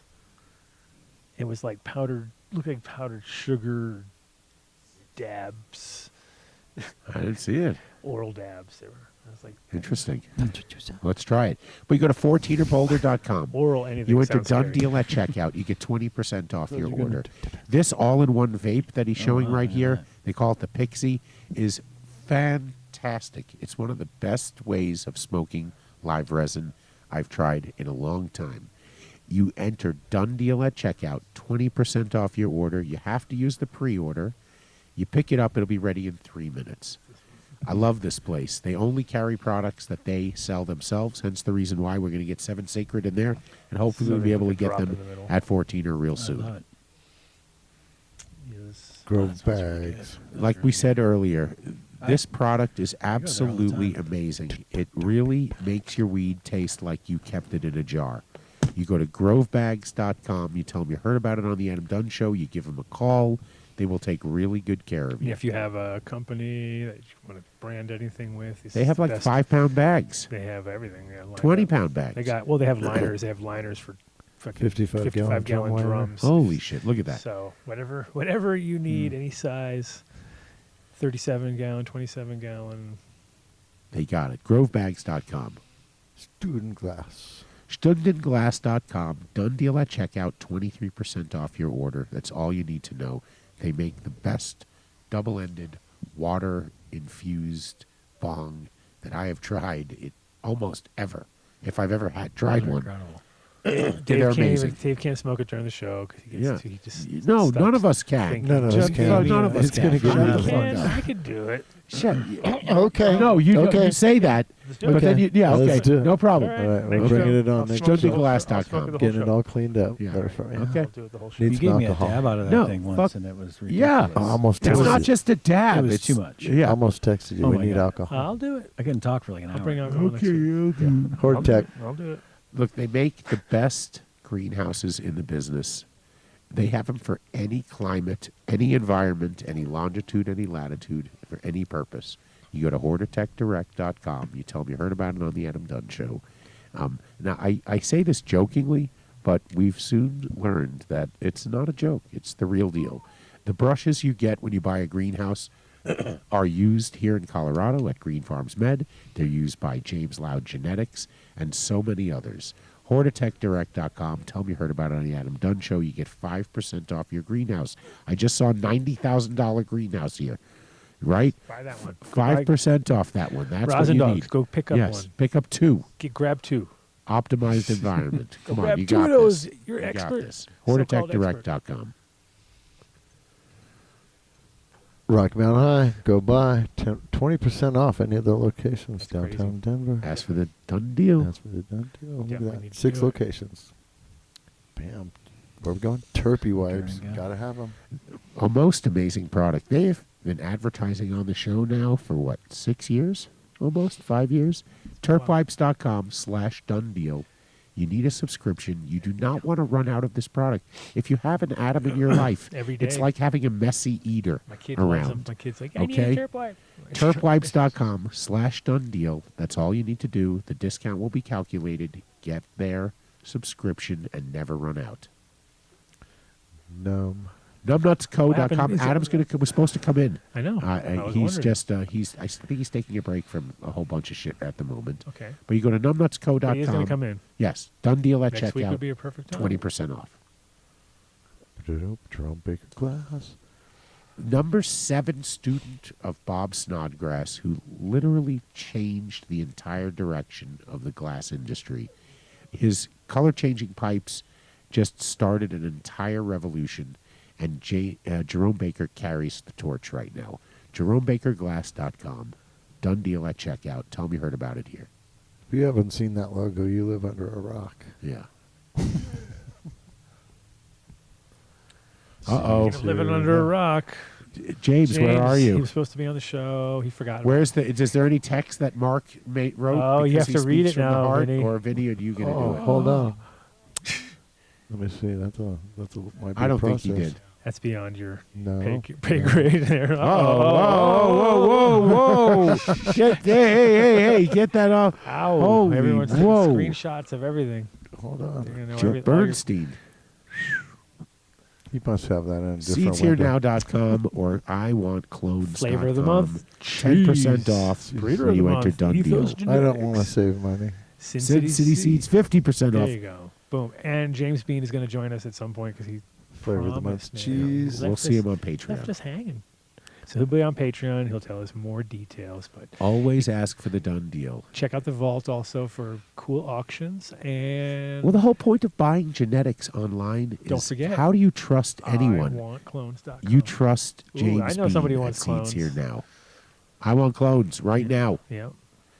Yeah, you know who needs clones right now? Andy, because he just killed a whole bunch. Yep. Yeah, so send them over to Andy. Melted. I want Uncle clones. Andy, get your He IWantClones.com. melted them.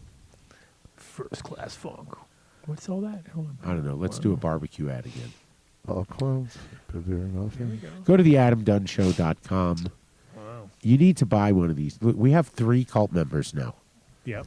Vinny is Vinny. cult member number 1. Yeah. Uncut Bush and Tony no, Baloney, did right? I get one yet? No, he didn't get one. He didn't. I think there's only 2. Tony Baloney. Tony It's Baloney. just Tony and Vinny. Oh, then Tony gets all of those mile seeds that he promised? Yeah, I guess so. Did he promise like how many packs? 12 packs. Oh my goodness. See, now you're doing it. Yeah. I don't think 'Cause he you said promised him, that not many. me.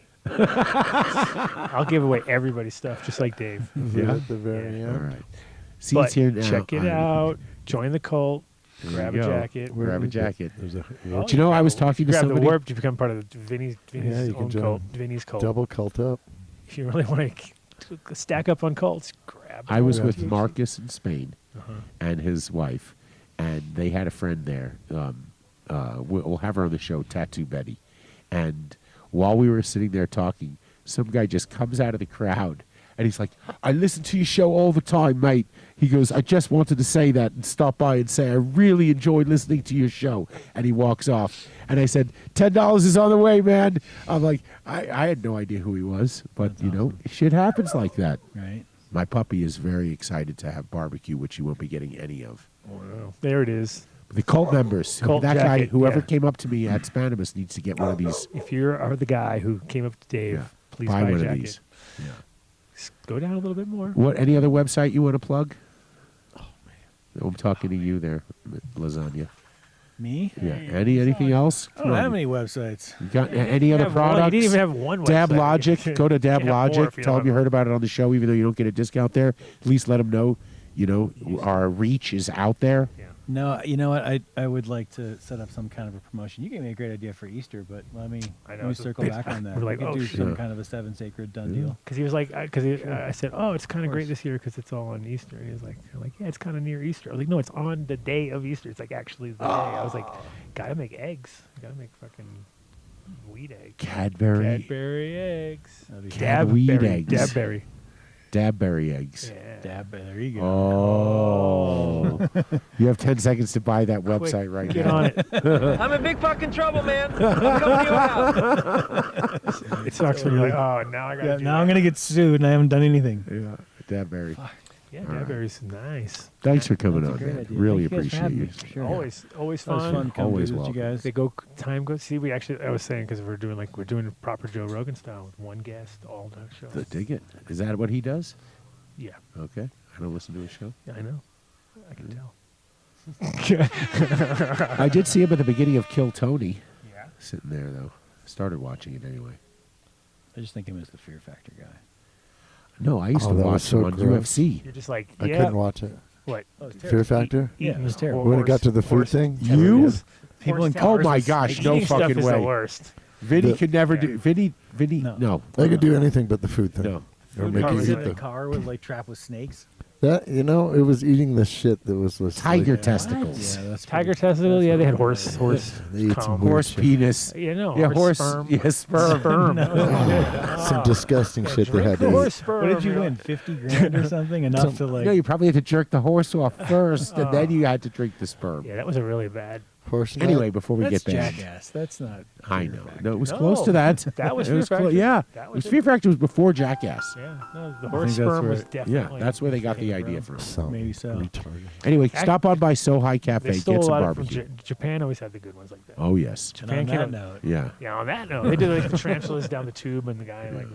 Oh yeah, those are. Don't you want to say that you love your still beautiful didn't wife, eat. Of Cece? course, I want to say I love my beautiful wife, Cece, and of course, PDX amazing next door, being amazing, and the landlady is in the house. Whoa! She just did a dance She there. did a or something. dance, doing like dances. The knees were knocking. She's coming straight out of work. Wow. Yeah, look at that. All right. Thank you, Vinny, for filling in. Thank you, Mark, wherever you are. We love you. Can't believe you left us hanging like that. No, stop that. I'm just. We'll see you on Patreon. $5. Join Patreon Peace. and come say hi. Peace. All right, peace out, guys. Whoop, whoop.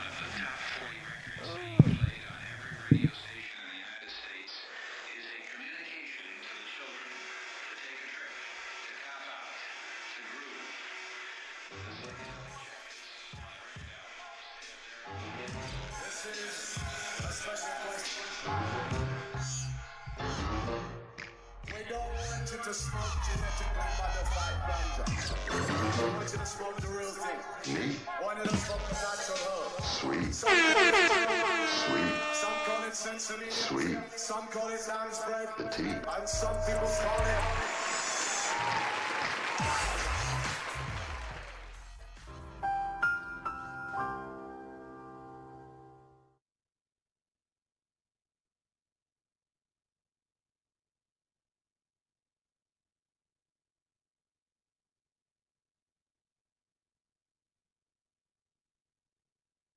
I'm in big fucking trouble, man. I'm coming to your house.